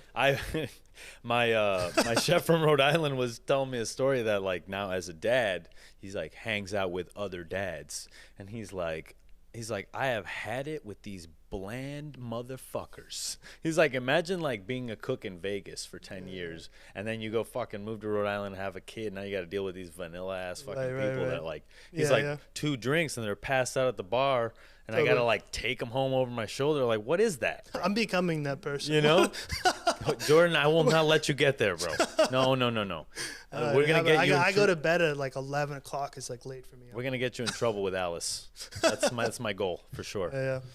Yeah. So I worked at Haven for a little bit, and then eventually Kim Alter took over Plum again. So I went back to Plum. Okay. And then I ended up working. Kim Alter had a connection at Love Apple Farms, which is the farm that used to grow produce for Manresa. Right. So I went and worked on the farm for 7 months, like growing produce and whatever for Manresa. It was really cool. Staged at Manresa a couple times. And then moved back and then got my job at Qua. And then I was at Qua for 2.5 years. I was like running the little rooftop garden project and like. How'd you get that job? You staged for it? Was it pretty easy to get the job? I knew Daniel Patterson because I had been working at his restaurants, and like he wasn't there at Plum and Haven on a regular basis, but like he would pass through and whatever. And Kim Alter gave me a really good reference. And my homie Connor, which moved out from Florida to live with us in West Oakland, wanted to leave. So he left, and the position was open at the exact same time. Right. Like kind of planned. And I contacted Kim Alter and I was like, hey, will you help me? Please, I really want to work here. It was like the place that I wanted to work when I moved to SF. This is why I got jobs in the DPG, right? Yeah. In the Daniel Patterson group. And then I worked at Qua for 2.5 years. It was a fucking wild ride. Yeah. I learned a tremendous amount. Like it's one of those things like the amount of information that like gets stuffed into your brain when you go into like a really challenging situation like that. Like again, I was getting pretty good at cooking, but I was nowhere near as good as I needed to be to work at Qua, right? And like at that time they had just won Best Chef West, and within like a week of that they got like I think like 49 or 59 on San Pellegrino list. Okay. So we were fucking busy like 70 every single night, and I was like walking into this like, in my eyes at the time, it was like perfection, right? Like I had never cooked food like that, like every little detail mattered. I remember like we would we had this tomato dish that was like peeled, like raw peeled cherry tomatoes. Right. And it was like over like a wheatgrass and like zucchini puree. And it was like 6 of them. And then each tomato had like, 20 pieces of herbs on top of it, and there were like a total of like 55 different herbs and flowers that were put on this little dish, right? And we couldn't pick or cut any of the herbs ahead of time, right? So I had a stage next to me that all night would just cut herbs to order for this dish all night. Yeah, for 5 hours. This dude just sat next to me cutting little tiny triangles of herbs that I could put onto a tomato. It was wild. I'd never done anything like it in my life, And I just, you know, I wasn't organized enough. I wasn't quick enough. I wasn't skilled enough, you know. Yeah. And I felt it, Yeah. you know, like I don't know if it was like that for you, but like that first Michelin job is like, yeah, dude, it's a different level, right? Yeah. And like, because you come in from being like maybe not top guy, but close to the top guy at your last restaurant, and then you go in and you're trash again. Yeah, you're trash. at the bottom. Yeah. Nobody trusts you. Yeah. You can't you can't know be the left systems. alone. Yeah, you don't know the you don't know that you systems. took their third pan. It's their third pan. You know what I mean? And like, bro, there's only 15 third pans in this whole place, and no, like we had three yeah, third pans. Exactly, like that, you know. And it was it's so like, funny. dude, the blender was always the issue. Yeah. It was like, it was a line always. It's like if you didn't get to it before 2 o'clock, you're fucked. You won't be seeing that till like after staff meal. Totally. Which at that point It's all those little things that you like. Every restaurant has those different things, but in a Michelin star restaurant, I feel like they have a lot of those things. Yeah. You know, and you're trying to like learn their food, learn their techniques, and also learn those like little nuanced, like, you know, again, we had 3 third pans in the entire restaurant, Right. you know, and 2 of them were used for cooking lamb on the back line. So really we had 1 before service, you know? Yeah, it makes it challenging. And like, you know, I mean, there were other challenging things about that job, you know, personalities and all of the things that comes with it. Well, it's, you know, in the Michelin game, it's everyone getting together trying to be the best cook, the best chef that they can be. And when you're trying to be the best at something, you're kind of a horse with blinders. You don't, totally. you know what I mean? You're paying attention to only 3 things, maybe Right. technique, flavor, and cleanliness. But, you know, treating people right definitely doesn't fall within that. Definitely Move the fuck out of the way. Why the fuck are you using this? This is mine. Like, literally taking shit off people's stations. You know? Yeah, it was brutal. I remember I was still a bit bigger back then. You know, I had lost some weight since my high school days, but I was still definitely helps. Still a bit bigger. But I was like sweaty as fuck, right? Oh, you were that guy? Yeah, I'm nervous as shit. You're the and Hell's big Kitchen and, guy? Yeah. Sweating the exactly. food. Yeah. And I was like really careful about it. But I remember Andrew Miller was the CDC at the time, and when I first started there, he was like really rough on me, and he would yell at me all the fucking time for being so sweaty. Be like, why the fuck are you so sweaty right now? Like, there's nothing I can do about this. You know what I mean? Like I'm trying. I would prefer not to sweat, you know? It's like, I'm not doing this on purpose. Yeah. I don't wake up But in it the was just morning. like, it was that environment, you know what I mean? It was just like any little thing, like, why are you turning around so much? Why does it take you so long to put it on the plate? Like, all of that shit. Like, and the station that I worked at when I first started was, we shared the pass, right? So like my low boy was underneath the CDC, whoever's calling the tickets, the expediter's pass. So he's literally staring at me the entire, like directly in front of me, especially the entire when they need service. the dish and you're like, right. That minute is like the worst minute. It was wild because like every single thing I did, he was right there. You know, it's like, I don't know, as a shithead cook, even in Michelin star restaurants, when you really care, like sometimes you like cut a couple corners, you know what I mean? For sure. Like you got to do what you got to do sometimes, but you can't exactly. because chef is literally right fucking there all night. So you have to tell him, I'm very sorry, chef, this is going to take 5 minutes. Yeah, right, exactly, like, exactly. Excuse me? Yeah. It's so funny. Yeah. Anyways, honestly, like, obviously some negative things, right? Restaurants at that time were not a great place, still not a great place, but like I learned so much there, and I have a very fond memory of Qua. And we were talking about this too because there's a lot of other people that, you know, live through that restaurant that don't have nice things to say about that restaurant, and it's all about perspectives and your truth, right? So just because this other person over here hated that restaurant and, you know, it made them feel this other way, you benefited from that and you became a better chef because of it. Totally. Is that the rightest thing in the world? No. But neither is having a fucking cell phone. Right? So it's like, what? Totally. You know? Yeah, I mean, like, you know, Daniel Patterson, especially towards the end of my time there, was definitely a big mentor of mine. Like he was another person that kind of at the end took me under his wing and, like, you know, really cared. So can you call him to this day? They pick up the phone? No. They usually don't. I send him a message on Instagram every now and then, like, you know, whatever, and he'll respond. You know, I was doing gap year, he sent me a message, told me my food was looking good, which was like, you know, a huge compliment. And I learned a tremendous amount there. I think the way that I season food is because of him. Like that's all that, like all of the technique and stuff was like was all really simple food, right? But like the amount of care that went into the perfect, like the actual perfect balance of acid, salt, and fat was mind blowing. I mean, I was telling you earlier, it's like every single thing that you made throughout your prep day, and more especially during service, like anytime you put a sauce to heat, even if it had been tasted already, you need to get it retasted by the person on the pass before you can put it on the plate. Every single thing you do was tasted by the chef every single time. Yeah. It really mattered to him. And like picks would, take fucking 15 minutes for like a dish because like he tasted it and it's like a little bit too salty. And he's like, throw it away, start again, like make a new puree, you're like, fuck. Damn, bro. Yeah, like some of the water had evaporated off of the puree in your pint deli and it's like a little bit salty now. And they're like, new puree, Oh, Yeah. That's the worst. So you spent 2 years there, and they said Kirkley came on. Yeah. Kirkley took over. At that time, you were like, "Bro, I'm not ready for more. I'm not intensity. ready for that shit." Yeah. I was like, sure. it was like. Also, not only was I not ready for new intensity, but single thread was being talked about. It was like in the planning phase, or more than the planning phase, it was like starting to be built. They were doing dinners. Yeah, they were doing dinners. Yeah, totally. I had a connection from a friend of mine. For one of the people that was going to be the opening sous chefs there, and I had just like heard these crazy things about Chef Kyle and whatever, and that's like really where I wanted to go. So I decided like I was going to leave Quam and I was going to try my hardest to get a job at Single Thread, which everyone else was also trying their hardest to get a job. A Single Thread is like a big thing. They had a huge team to start.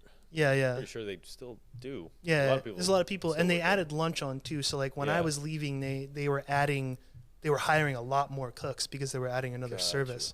But there was a lot of people. Yeah. And also, like, when I was there, they were only allowing us to work 8 hours a day, which was good. And looking back on it, I wish I would have taken advantage of that. But, like, I was young and hungry. Like, I wanted to work, right? So you like, would just stay? I would legit sneak in. I would sneak in early in the morning to start cooking. And, the CDC or one of the sous chefs would come around and be like, dude, you can't be here. Like legit, we only want these people to work 8 hours a day. Like, you have to go, right? Yeah. Because I also get into that kind of talk these days where it's like, I had when I was opening up Yangban, some of the cooks would like try to work through their lunch. I'm like, bro, if we are going to change this industry, we need your participation. Yeah. So if you keep working through lunch, we're never going to fucking get anywhere. Yeah. Because there's still going to be that mentality of like, I need to work through lunch or whatever it is. Yeah, and I mean, there's also that like, I don't know, it's probably just drilled into our heads now, but like, you feel bad when you're not there, right? You're like, people are there working right now. Like, was my station perfect? It probably wasn't. Like, I should be there prepping it, And that's the fucking it's a worst toxic part. mentality. Because people talk shit. Yeah. That's all they fucking do. That's the worst part of it, man. I'm like, bro, the world's already negative enough. I don't need to hear your fucking opinion on how I had a rough night last night. I'm sorry that it's not completely prepped out or whatever. You know? Exactly. I don't know. I mean, there's a whole thing to it. I think like even if we were to work 8 hours a day, like the 8 hours a day needs to be compensated properly still, right? Because like a lot of people were like, we're offering you a better, living experience by only letting you work 8 hours a day. We're like, yeah, well, I also make $900 every 2 weeks now. You know what I mean? Yeah. Like that's not enough to live. You know what I mean? Like sure, I don't feel exhausted. Yeah. But I also can do zero things outside of work now. It's like I mean, it's got to be everything all at once. Like it can't just be like. But we gave you work-life balance for what? So I can get another job to fucking pay my bills. It's exactly. like, so I can become a bartender now too. You know what I mean? Like what the fuck? We all felt that. $1,800 a month is what what you're making at $8 for 8 hours. In Rhode Island, I was making $350 a week. Yeah, when I first started cooking, it was $400 a week.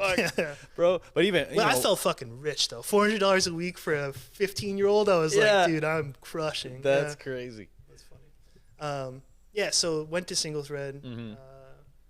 Honestly, I really wish that I would have stayed longer. I only stayed for 6 months. I think it mainly was because I really wanted to work harder than, like, don't get me wrong, like, it was hard what we were doing, and I was learning a good amount, but I wanted to do things that were, like, way more technical. After meeting Kirkley and reading all these books that he gave me and whatever, like, I was really into that, and I thought that, not that he ever sold single thread like that, but he was the R&D chef from the Fat Duck, right? So I was like, this guy's gonna be doing some crazy shit, you know. But he wanted single thread to be like simple, Yeah. you know. And at the time, I didn't understand it, you know. Like I was like, you have such a pedigree. Like we could be doing the coolest fucking food in the world right now. You have the money behind it. We have the establishment. We've got everything here to do like the coolest food the world has ever seen.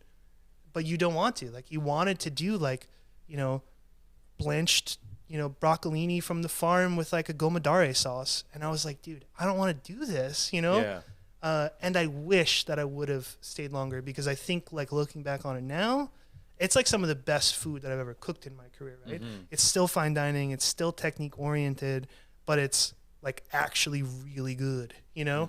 So I definitely, that's like one of my regrets in life is not staying there longer. Yeah. How long did you work there And total? I think like 7 months. 7 months. 6 months of it were actually cooking. We like started a month early before it opened. I was working the Denabe station, which was like super cool. Like I was cooking in clay pots all day, you know? And that was like, you know, Kyle's baby. Like it was like he wrote the book on it, right?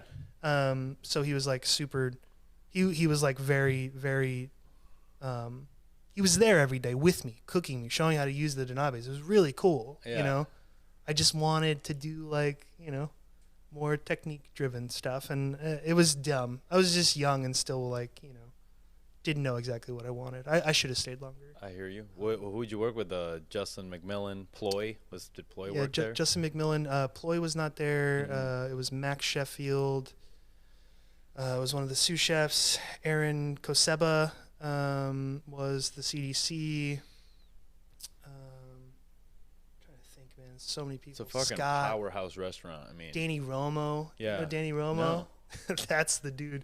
He's a funny guy. He's a pastry over there. Dave Dreyfus. How could I forget Dave of Dreyfus? course. Dave Dreyfus, Best Damn Cookies. Shout out. Yeah. Shout out. Like, great cookies, even better human, honestly. Oh, like, amazing. Literally the nicest person. Yeah. One of the biggest supporters of the show. Like, super cool. He's one of those dudes that, like, for whatever reason, you know how we chefs are. We're very self-deprecating. When shit doesn't work out perfectly, when the podcast doesn't go that great, I beat myself up. Yeah. And he's, like, always there at the perfect time. Sends me a random message like, oh, hey, just man, thinking like, about you, love you. Yeah, dude. And You're it's like, just dude, how do you know? Oh, my God. Yeah. All you know? the time. It's like, all the time. Yeah. He's just, I don't know. He's got this like sixth sense, man. He just knows. He knows when you're feeling a little bit down, and he's just gonna send you a funny message or tell you that he misses you or something. Yeah. He's a wonderful dude. Honestly, like it's not, you know, like you were saying, you worked in kitchens, you were a bigger guy. It's a little bit easier for you, just based on, you know, nobody's gonna, like, half the room isn't gonna fuck with you. You know what I mean? It takes a bigger chef than you to like right? And when you're like his build, you know, you're fucking short, you're skinny, people fuck with you, and you're goofy all the fucking time. Yeah, for sure. It's like it's just like high school all over again, you know. Yeah. So I would say he's one of the most resilient cooks, chefs that I know. Yeah. 'Cause he's worked at some of the most cutthroat kitchens. Has Totally. made it through, lived to tell about it, and he left just on outwitted his everyone. Yeah, he You know what left I on mean? his own terms. Yeah. You know, which is not. He's way smarter than most people. Oh in the fuck room. yeah, baby! He's Can't wait to see what he does with them cookies. Yeah. They're fucking They're delicious. really Have you had good. them? The They're OG. so good. Every time Every I'm in New York, one of I them. go. I had this. He made this like white chocolate and seaweed one. Yeah. In the beginning when he was first starting to do it, dude, fuck. Yeah. I was like, I'm not usually into shit like that, especially with pastries, you know, like don't try to make it weird, but man, was it delicious. Yeah. I was really into it. Yeah, everything I've tried has been really delicious by him. He's super talented. Super happy for him, and I'm happy that he's you know, able to do all the things that he can dream of. Really. Yeah. He's got a good working team his ass over there off, too. but he's doing it, man. Yeah, I tell for him sure. every time I talk to him, I'm like, I'm so proud of you, dude. Like that's so Yeah. cool. He just, I don't know. I mean, for anyone to just like take an inkling of a dream and say, you know what, I'm gonna fucking do it all the way. Yeah. And then actually do it. Yeah. That's such a big thing, man. With We all cookies, think too? with anything. Yeah. Right. We all think about these great ideas that would be super successful or whatever. Most of us don't do them. Yeah. You know. I will say it's definitely it's all about like where you live too, because like if you have people around you that are also have that same mentality of like, I want to grow this business with you. Totally. Like let's face it, chefs are not business people. Like we are the ideas people. We're the artists. We're the doer. We do it. And sometimes, which is part of the problem. yeah, you know what I mean? Because we don't think about the fucking right. consequences or anything. And I feel like it's always good to have a team, no matter what. And then you look at artists anywhere, really, Ludacris, fucking Pink, whatever. They all have a team. They all have a crew around them, keeping them humble, like letting them know, pumping them up, all of it, right? Yeah, you got a booger in your nose, whatever it is. You know what I'm saying? But it's like, if you're solo, bro, like, and that's why every day I'm like, God, can somebody just please come by and help me with this podcast? Like, come by, be my producer. You know what I mean? So I'm just like putting that out in the earth. I'm sure somebody's going to come. I'm actually what I'm going to do is wait for the school year and go hit up a college and find an intern. Because you want some real world experience? Yeah, bro. You want some real world? You want to hang out with some fucking chefs? How old are you? 17? Let's go.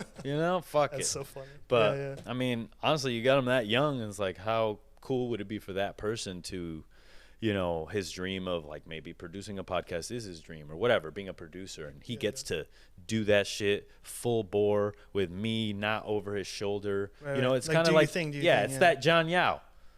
Not having that mentor to tell you, oh, that's wrong, which kind of takes away the fear of doing anything. Right. Yeah. So kind of John Yao from Cato, you talking about? Dude, he staged at Qual when I was there. Oh, really? And they offered him a job, which is like so unheard of for a stage to get a job. And he was like, no, I don't think I want to. And, honestly. And like I love the kid. He would come out drinking with us every now and then. He was a really hard worker. He fucking did everything right. And he had zero experience, man. Like, not zero, but barely any experience, right? There were stages there that had been at really awesome places. And here comes John Yao without much experience and just like crushing these people. It's a level of fear. Yeah. There's no fear within him. So he could just like, oh, I'm not going to fuck this up. And when he went to open the restaurant, I wasn't really sure what to think because I didn't, I don't know. Oftentimes when you open a restaurant without a bunch of experience, the food you do is like kind of bland and, stuff you see on Instagram, right? But I think the food that John Yao is doing is really, really cool. And he really thinks about it. Yeah. And it's more than just that, right? It's super heartfelt, right? Like a lot of that shit is stuff that he ate from his childhood that he's just like changed into something new, right? Have you eaten there? I haven't, but we're moving to LA, moving to LA in September. Dope. What are you doing down there? The same job? Yeah. I work remote right now. Oh, you're working remote, so it doesn't matter. Yeah, it doesn't matter. You always want to live in LA?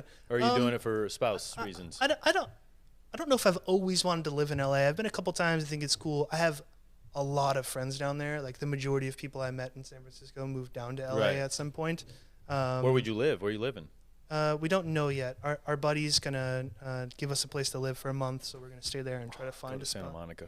Yeah. It's like the quality of life over there, as far as LA goes, I just like it more. Yeah. It's like a little bit more open, a little bit. It's like Oakland versus downtown LA is fucking San Francisco. Right. And it's like it's just a little bit like I don't know about this. Yeah, I think that's a good idea. Maybe we'll check out that area. I think they're like right next to Koreatown. K-Town's not bad either. Yeah. It's probably the most affordable too. And man, do I love Korean food. So for sure. I actually got to take him to Korean barbecue. My bro, the producer now. Where should I take him? Ooh, Oakland, Bay Area. Okay. Give me, does it say one restaurant to rule them all? Korean barbecue. I think that there's a place on 18th and Geary in San Francisco called Brothers Charcoal, and it's like kind of run down and like you know what? That's the second time we've heard of this. Oh, yeah? Connie McGuire actually told us about it. Yeah. It's one of the only places for Korean barbecue that actually uses charcoal. A lot of the places in SF use gas fuel. Oh shit, they use charcoal. Okay. Yeah, so it actually gets hot and it actually cooks your meat and sears it, and you get a nice Maillard reaction. Oh, and lovely. The flavor of that's the the worst part about it. Yeah. And they're kind of lazy with the dishwash situation, so they come and take it before anything's even seared, and you're like, bro. Totally. Come on. So I think that place is my favorite purely because there's real charcoal. I don't think that their banchan is any better than other places or whatever. Right. But for really, I think the best Korean food in San Francisco, there's a place called Daeho. And it's mostly just soups, but they do galbi jim, which is like, it's like, I don't know, it's like beef stew with like, sometimes you can get rice cakes in it or whatever, and then they like cover it in cheese and like torch it or whatever. It's super delicious. Yeah. They're actually from LA. They have a spot in LA and they moved out here. But yeah, that's my favorite. I never understood corn cheese. I was like, you can order this here, Yeah. and it's just corn and cheese. Yeah, That's it. I don't know much I about was that. like, what is this? Alice had never heard about it. We used to go to a place called Coco Bang all the time after work because they were open till 3:00 in the morning, and we would get corn cheese. It was like I worked with 2 Korean people, Nate Makowski and James Lee, Right. And we would always go to Coco Bang and get corn cheese. I don't know. It's just like a drunk, it's like a drunk Korean thing to do. You know? Wait a minute. Did James work at Metalwood? No. Okay, wrong Yeah, James. yeah, there was another Korean He's worked James in a lot of places. Yeah. In the Bay Area. He's Tilly Kren, like he's stage at Benny for a while. He's working at San Juan right now. Which shit, have you been to San Juan? No. Dude, do you know what San Juan is? No, where? San Juan is Corey Lee's Korean barbecue place. Oh, okay. And it's like definitely more upscale than like a regular Korean barbecue place. But we went, and it's seriously like top 5 meals of my life. It's so good. Okay. Yeah, you gotta go. Lovely. And like when you go, ball out. You know what I mean? Like get all of the banchan, get all of the sides. Okay. Get some more expensive meats. It's like so good. Okay. Yeah. I went to Cote recently in New York. Oh. Korean. It's like basically like. Yeah. But I liked it, because they cooked everything. I like to go cook everything myself. Yeah, they cook everything in San Juan as well. But then you go to some places where they're cooking everything for you, but they're not letting the meat sear enough. Yeah. You know what I mean? It's kind of these are like these are Bennu people. You know, yeah. This is like, okay. Like Corey Lee people. Understood. It's like the real deal, man. It's super delicious. Dressed in all white as well. I think so. Yeah. I think they don't wear chef jackets. I think they just wear like white t-shirts. For anybody that worked at Bennu, that uniform is tough, bro. Yeah. Yeah, like white shoes. Like white shoes. You kidding me? How do you keep that? I don't clean? even buy white sneakers, bro. Yeah. Me either. I can't. He's like, no. And that's out of a kitchen. No way. Yeah. Zero chance. No way. Yeah. No. It's crazy. That's funny. Yeah.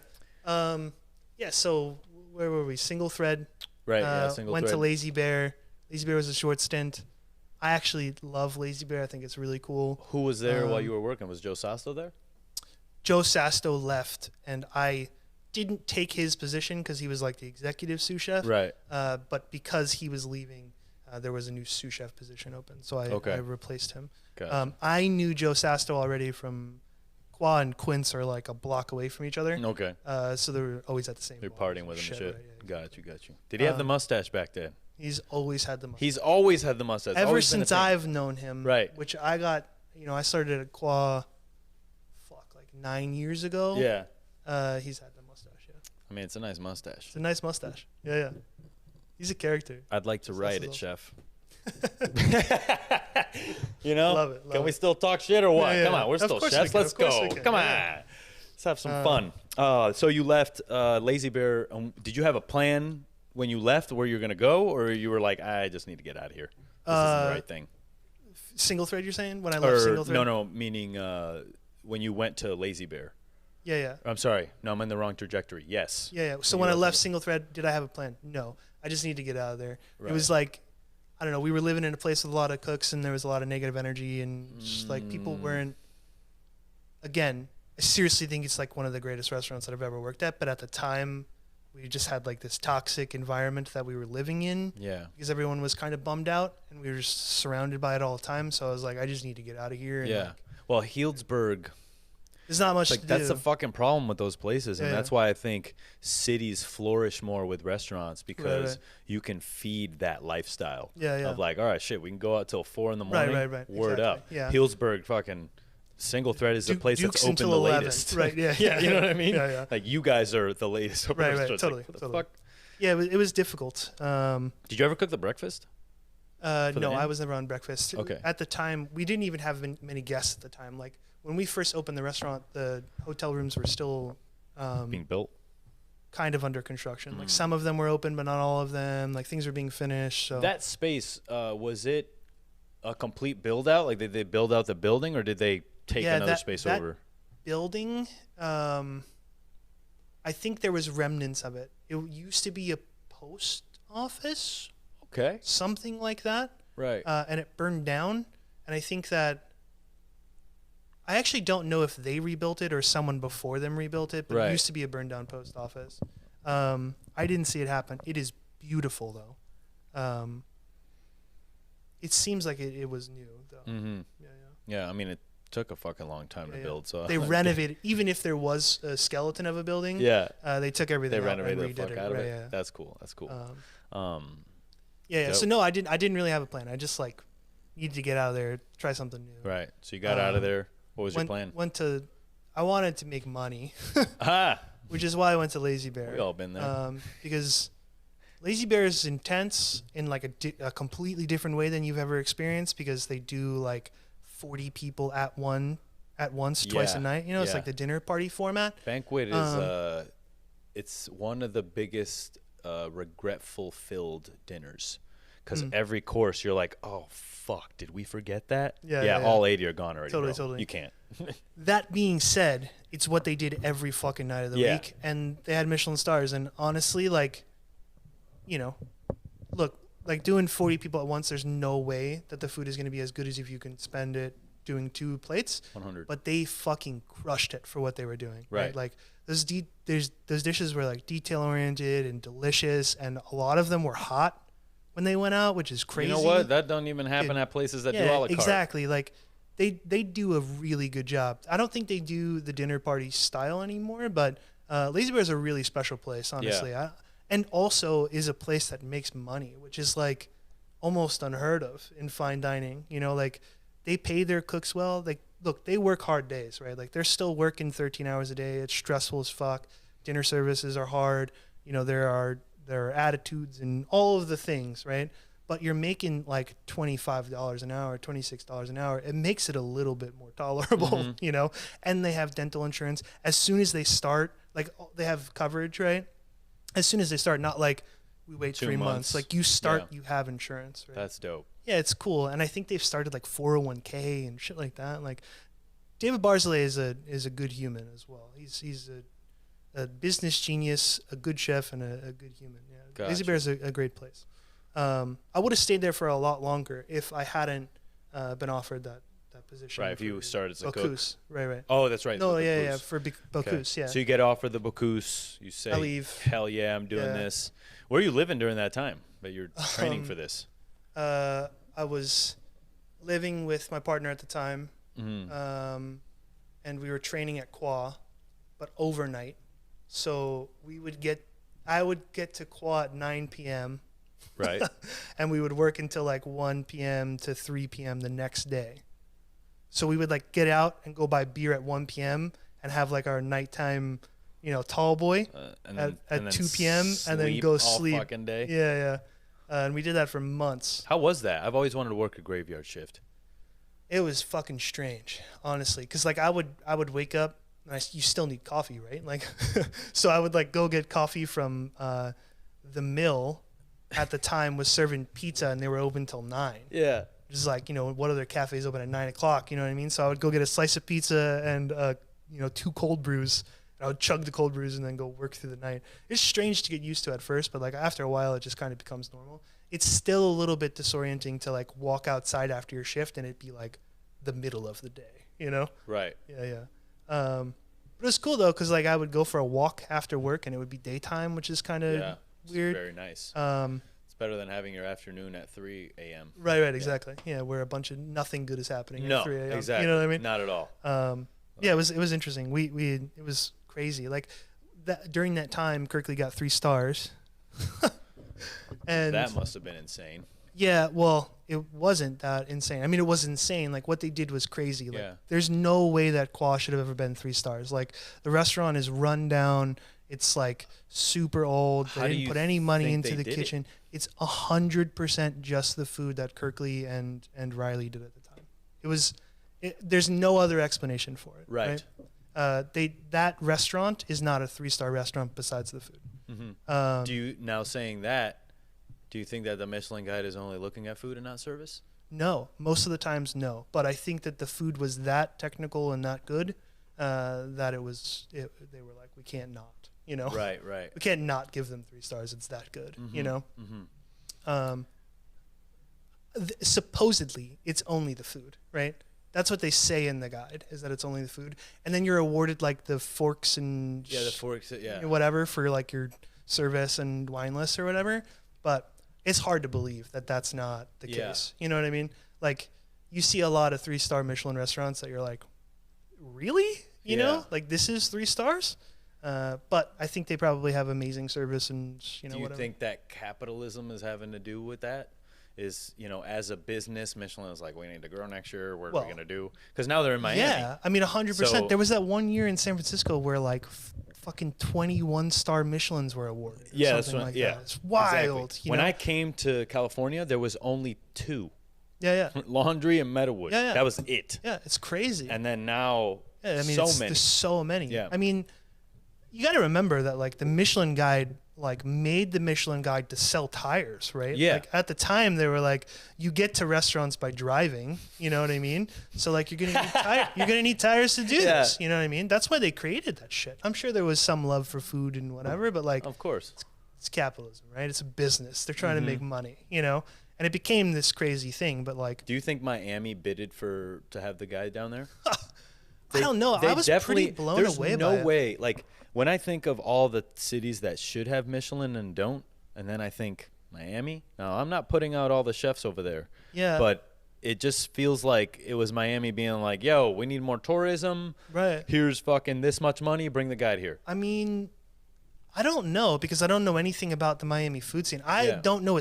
I couldn't name a single restaurant Me either. in Miami. I Yeah. know one place called Rooster and Till, and they're in Tampa, and the food there is actually so good. Right. If you're ever in Tampa for any reason, go to Rooster and Till. Same the Buccaneers, But maybe. yeah, but I don't know any Miami restaurants. I couldn't name one. Mm-hmm. So maybe I just am out of sync with it, and there's like some cool shit going on. Yeah. Or maybe they'd bid for it. I don't know. I don't know. I would love to think that they don't do that kind of Yeah, yeah. thing, but They probably I couldn't think of any reason other than that to Right, go right. to Miami. Yeah, yeah. You know what I mean? Yeah, it's just like- interesting. it's weird. It's interesting. Like, why wouldn't you do just because it's the largest state and you'd probably sell more tires? Why don't you do Texas? Right. You know what I'm saying? Like, what The food in Texas is actually you pretty got? good. I went to Austin, Houston, recently, yeah. San Antonio. Like, I went there's- to Franklin's. Franklin's is so good. oh yeah, really good. I feel like a lot of times Really good. restaurants that are hyped like that are not. No they don't good. live up to the expectation. Yeah. But like, I waited in line for 2 hours, and I was like, "This Damn, you better went be at all in. least You waited okay." in line for 2 hours. Yeah, yeah. With lawn chairs or what? No. We just waited. The Kendrick Lamar album came out that day, so I just like had it on repeat. Which one? The newest one that came out. Oh, okay, got Yeah. you.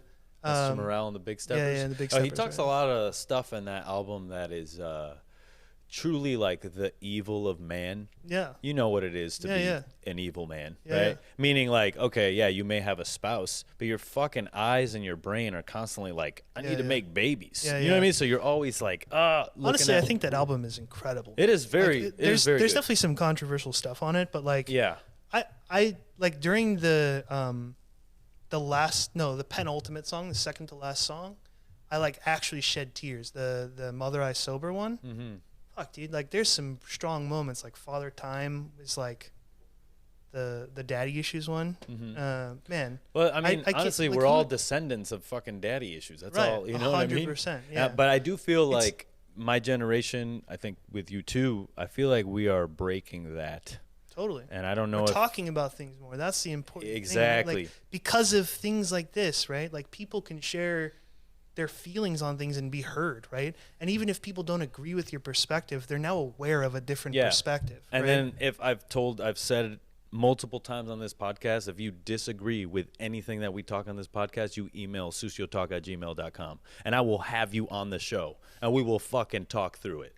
Because that's what I want. good, I want yeah. at some point for We need those you know, conversations. Yeah, we've had a lot of falling outs in this industry, and I would love to have a reconciliation of a relationship that it was soured or whatever. Like the Jerry Springer of Yeah, the food dude. restaurant. Fuck yeah, bro. All right, bring out Daniel Patterson. Right, Daniel right, Patterson, exactly, everyone. exactly. Fucking, Let's work through some problems. fucking baby. Dave Wilco's over here, bro. That's so funny. You should fucking have an episode like Bro, that. That shit is that's so why funny. I had the panel. Not to say that they nobody Yeah, yeah, hated each other yeah, here, yeah. but the panel I feel like is where we're going. Yeah, yeah. I feel like it's important to have chefs be able to come on here, discuss their problems, their feelings for the industry, and maybe you might get a gem of knowledge that you didn't have before that will help you deal with that problem. Right, right. You know, and we never know until we don't talk about it. And that's why, like, when we talked about that Kendrick album, I'm like, he's talking some shit about men that it's like a therapy session for himself, man. That it's like happens, but no one talks about it, and it's like there's a lot of people hating on it too, because it's not like there's not a lot of songs on that album that will be on the radio. You know what I mean? Like it's not for everyone, and especially if you're not actually listening to the lyrics. Like I could understand why people would dislike it, but I mean, he even says it in the album, like that album was specifically for him, right? Like he needed to do that, you know?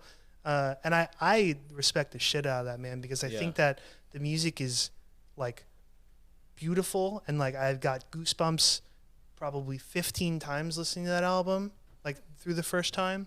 That phenomena is really cool. Yeah, getting goosebumps when you listen to music. Totally. Like music in general gives me that feeling a lot. I'm really, really big into music. It's like if I could have done anything in the world, I would have done music. Well, you're in Tampa. That's a lot of death metal out there. A lot of metal. I was in metal bands. Yeah. What are they called? Hours in Exile. Hours I think in Exile. I think there's honestly still music on MySpace from when we were. You're the vocalist, right? I was one of two vocalists. Can I get some metal vocals on? No, absolutely. Come on, man. Zero fucking shit. It's been like, go listen to Hours in Exile on MySpace. Hours in Exile. It's on MySpace. MySpace, wow. Because MySpace had music back then. Have you been on MySpace recently? Pages. No.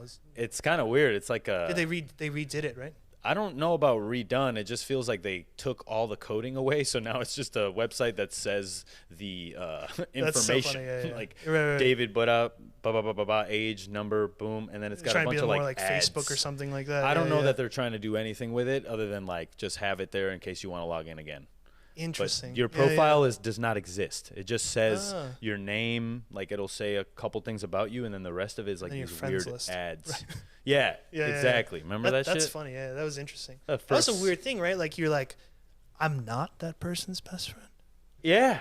I'm two? Yeah. Dude, I'm glad we had MySpace because I learned how to deal with Instagram from it and Facebook. That's so funny. Like, from MySpace, you learned like, okay, a friends list, they're not really your friends. Yeah. You know what I mean? They're not. If I would have just gone into Facebook, I'd have been like, no one likes me. Yeah, it's so funny. Yeah. Dude, MySpace, that's a trip, dude. That's like everyone's first introduction to coding. Right? Yeah. So where were we? We were fucking talking about Kirkley getting 3 stars. Right. So he gets the 3 stars. Was he always leaving?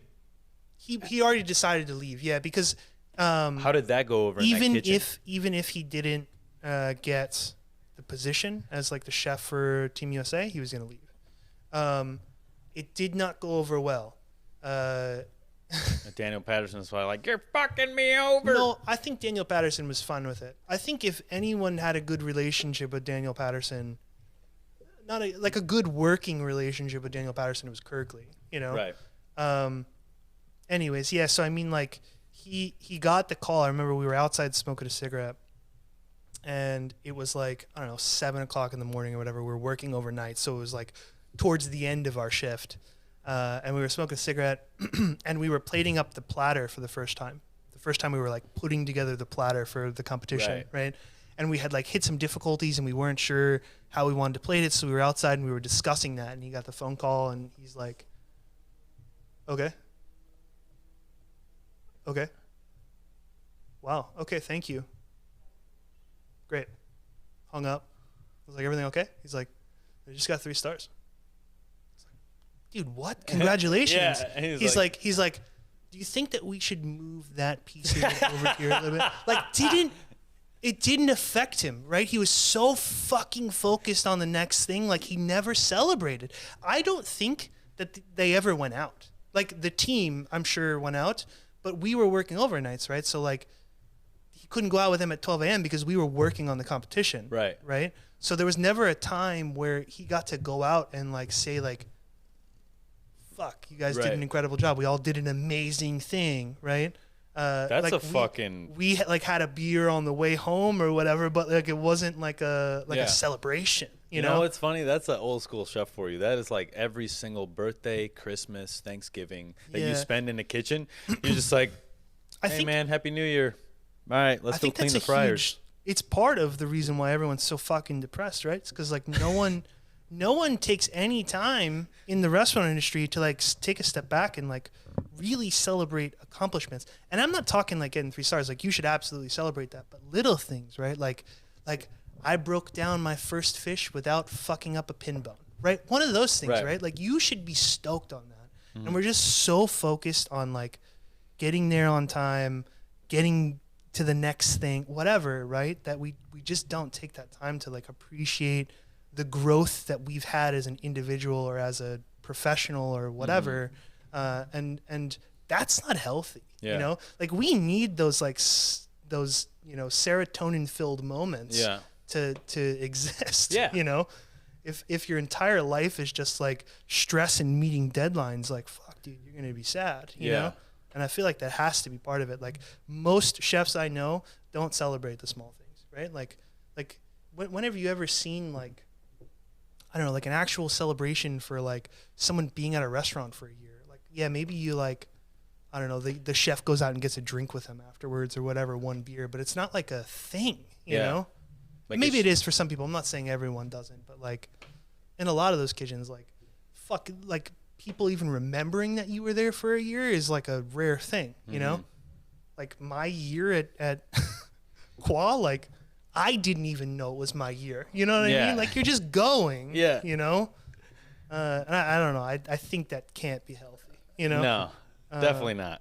But while you're in it, you don't even take into account that it's happening. Don't even think about it, right? Like you're just fucking going. Which is where, you know, where I come into like, yes, I love to hustle. However, I'm going to enjoy this hustle. I'm going to look around. I'm going to smell the flowers, you know, and enjoy every single triumph and every single failure. Totally. Because it's important. You know, and I think it took for a lot of people a pandemic, a global pandemic, for them to take a step back and say like, yeesh, I need to enjoy more things in life. For right? sure. Yeah. For me, it was a big part of doing the road trip was the fact that I lost out on a chance to eat at a lot of restaurants because I made excuses for myself. Oh, you know, you work 6 days this week. You shouldn't really go out. Oh, you know, you got work tomorrow. Don't go out. It's like, bro, you got work tomorrow? Go out. You got a 2-day weekend? Fly out the night after you get out of work. Fucking go somewhere and come back. You gotta have like, experiences, man. Fuck, dude. I can't. Like, well, man. I mean, like we went out to eat at restaurants. At least I did when I was a cook. Right? Always. That was the exciting thing. But like, other than that, like, you never fucking had money to travel. You never had time off to travel. You never had, you know. I don't know, man. Like, I think we need that. We need to see new things to feel inspired, right? You can't just be behind the fucking stove every fucking day. Like, how are you going to possibly create good food if you're just, like, staring at the same fucking 4 burners or 6 burners or French top for 18 hours a day, 6 days a week? It can't happen, dude. Can't happen. That's why there's a large respect that needs to be put on those people that work at restaurants as just a job and not a passion. Because they do that. They go to work. They work for fucking 12 hours a day. Don't bat an eye at anything. You know, do their work and leave. And it's like, sometimes I wish I had that ability. You know? I look at myself, I'm like, I should go work at Foot Locker for like 3 months. You know? I told myself getting into engineering that, like, I don't care, right? Like, the rest of my life is not about a passion. It's about like living and being a human. Right. And if I hate my job, it doesn't matter as long as it's 8 hours a day and the compensation is good. Right. Luckily, I really enjoy what I do, but I would have been totally fine not liking what I do from now on. You know? Maybe that's a cop out. Maybe I sold out or whatever. I don't care, man. Like, I've got a dog and a great relationship and a fucking beautiful house that I get to be in all the time. We see the sunlight, we cook dinner at home, we go out to restaurants, we go to fucking up north 2 hours. I get to go to Mexico, and you know what I mean? Like, I'm enjoying life. And that is so much better than like they gave you a Michelin star. Like, who fucking cares anymore? Honestly, like I don't care. You know what I mean? Like dude, have you guys ever had a dog? Dude, dogs are so dope. Seriously. I've never had a dog. It's incredible. You know, it's way better than like, you know, receiving a Michelin star or, you know, getting like art of plating to feature your dish. Like, fuck off. Who cares? You know, like, who cares? Everyone's being treated like shit. and that all of that stuff doesn't matter, Yeah. So why do it? Mm-hmm. Yeah, I mean, do it if you love it, camera. Right. But See, that's the thing. That's the problem that we have to solve. It's like, how do we keep fine dining, but then move into this new era of keep it inspiring, where we're going, and keep it healthy, and at the end of the day, you or I probably wouldn't have started cooking if we didn't know that there was this higher echelon that you could reach. Yeah, totally. You know, totally. if being a chef was just like, you work at a hospital or you work at Chili's, like, I don't think I'd have been a fucking no one chef. would aspire to do that, right? Yeah. Like, so maybe some people, but most people would not, right?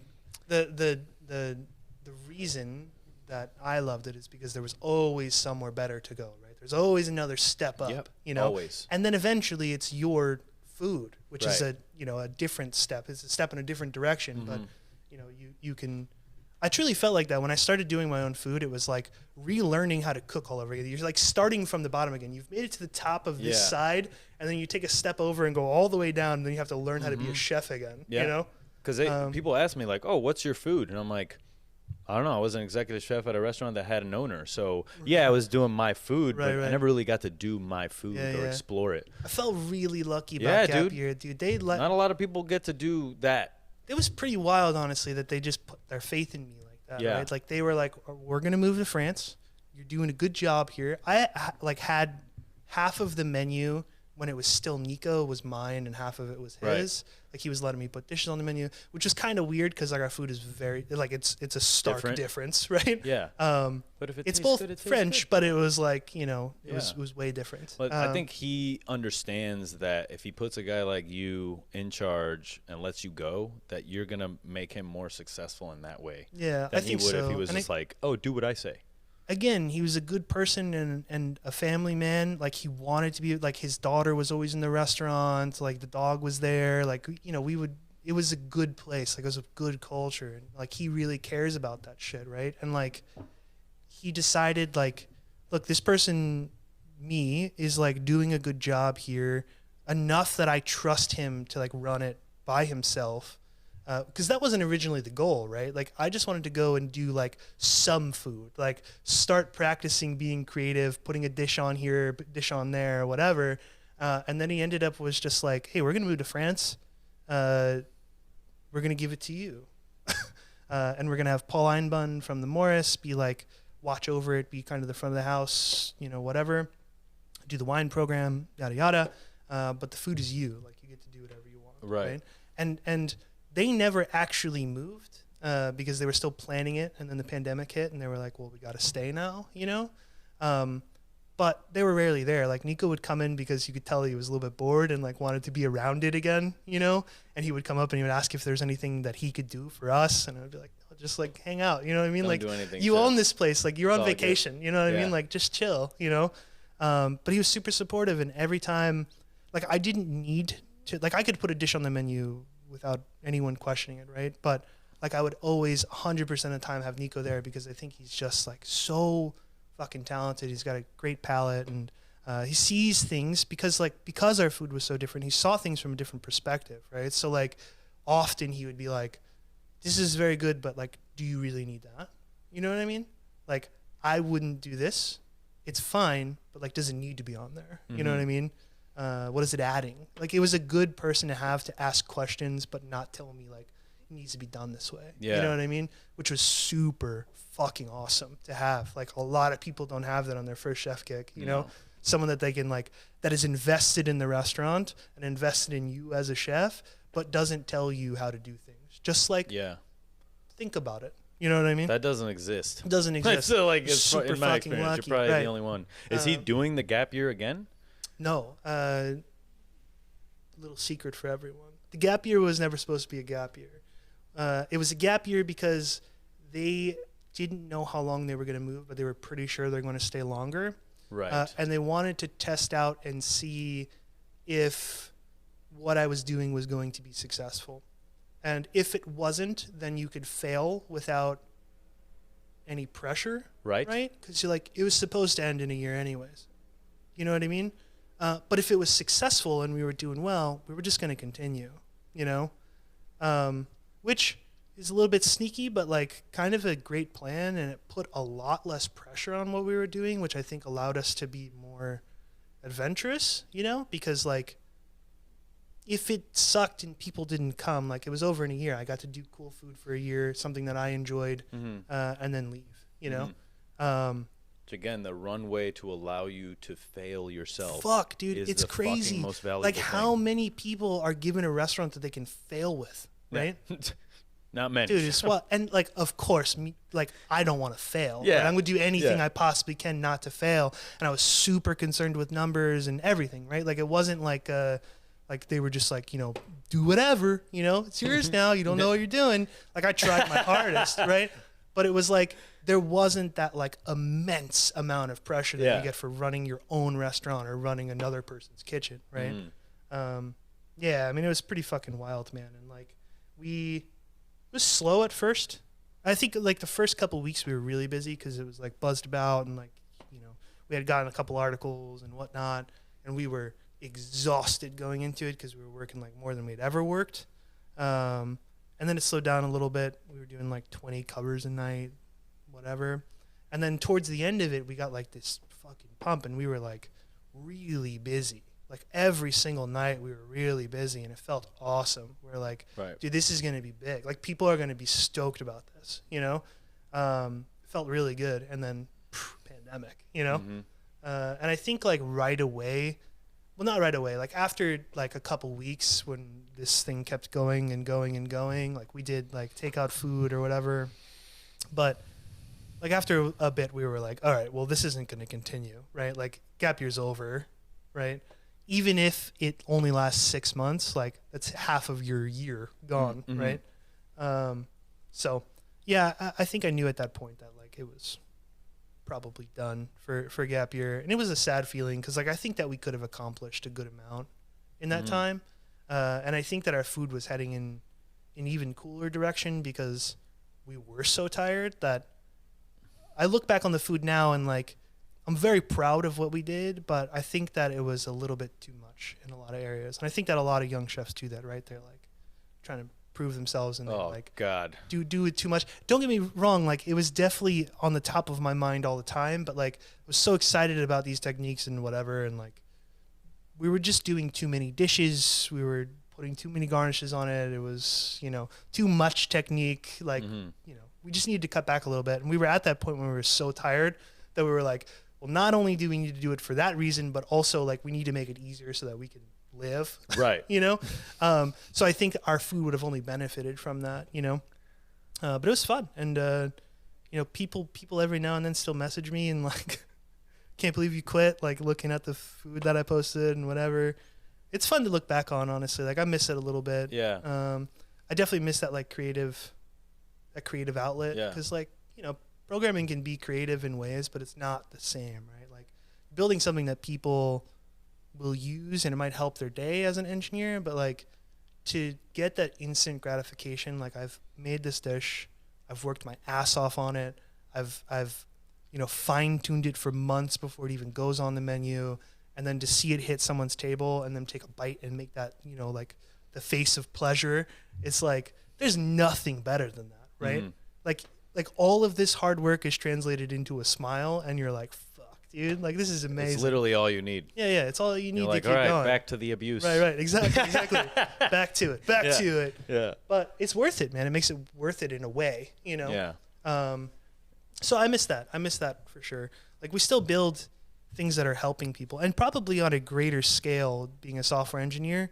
And I think about all the things that we could do to like help the restaurant industry with technology, because I feel like we've got a couple things, but like ultimately like the restaurant industry really hasn't adapted much technology to it. Yeah. Especially fine dining. You know, like fast food places are a little bit different. Like McDonald's, like, you know, it's so fucking set. Like they've got their ketchup and mustard thing and they make a click and it's exactly like, you know, however many grams of ketchup spread correctly across the bun and mustard at the same time. So it's one movement.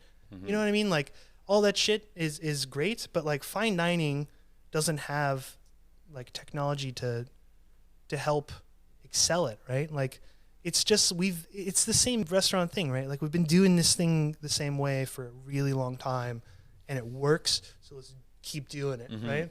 But really, like, you could be making your restaurant a million times more efficient, you know, be making more profit if you're like actually being able to in real time see like the amount of food waste, the amount of money you're wasting on food, like blah, blah, blah, you know? I think that it could be huge. And like, I don't know, like I've got a couple ideas of like food things to do to help like fine dining and regular restaurants or whatever, but it's hard to think about, right? Because like, will these people ever adopt something like that? Is it? Yeah. Because not only because like we've never needed it, why do we need it now? But also like it's gonna cost money, right? Period. And like, do they have the extra money to spend on that? Yeah. Even if it were going to save them money in the long run, right? Like using this product, we pay $100 a month, whatever, but we ended up saving $1,000 in food waste a month because we were, you know, made aware of it or whatever. Right. It just like, It's like a true bill for kitchens. yeah, right. You know, that's not my idea, but like, you know, there could be something like that, you know? But I just wonder if it would ever be adopted. Yeah. Dope, dude. That's where fucking I'm at, chef turned software engineer. Badass motherfucker. Living the life. I want to say, for anyone that does think about getting out and wants a resource, like please feel free to contact me. You know, it was a really hard decision to make. You know, like you've been doing this your entire life. You're really fucking good at it. To like decide to go back to being horrible at something. It was really hard to do, but do you feel lost at all? Oh, I felt entirely fucking lost when I first started. Yeah. But now I'm starting to get good again, and I was telling you earlier, but like I feel that same like energy and excitement that I felt when I first started cooking, and that's super cool to feel again. Yeah. You know? Yeah. And I think, you know, a big part of making the move was to just be a healthier mental, you know, to be in a healthier mental state. Like I think I'm doing it in a healthier way, right? Like I still get excited and I still sometimes like code after work or whatever because I'm like stoked about the problem we're working on. Yeah. But like most days I work 8 hours a week or 8 hours a day, you know? So like I'm stoked about it, and I think that amount of excitement will stay for longer because we're not just like running it into the fucking ground. Exactly. You know what I mean? Yeah. Running as hard as we fucking can. So I mean, when you look at even like sports franchises, they have time off.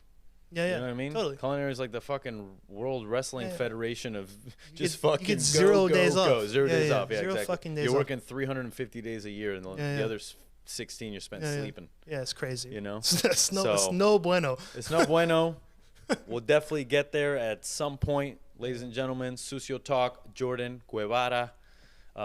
We got my man Bobby Cruz, Guillotti Cruz over there, straight from Lajas, Puerto Rico. My bro visiting this week. Shout out to him for producing this show. Show's first producer. He doesn't know, but he's actually been hired. We pay nothing.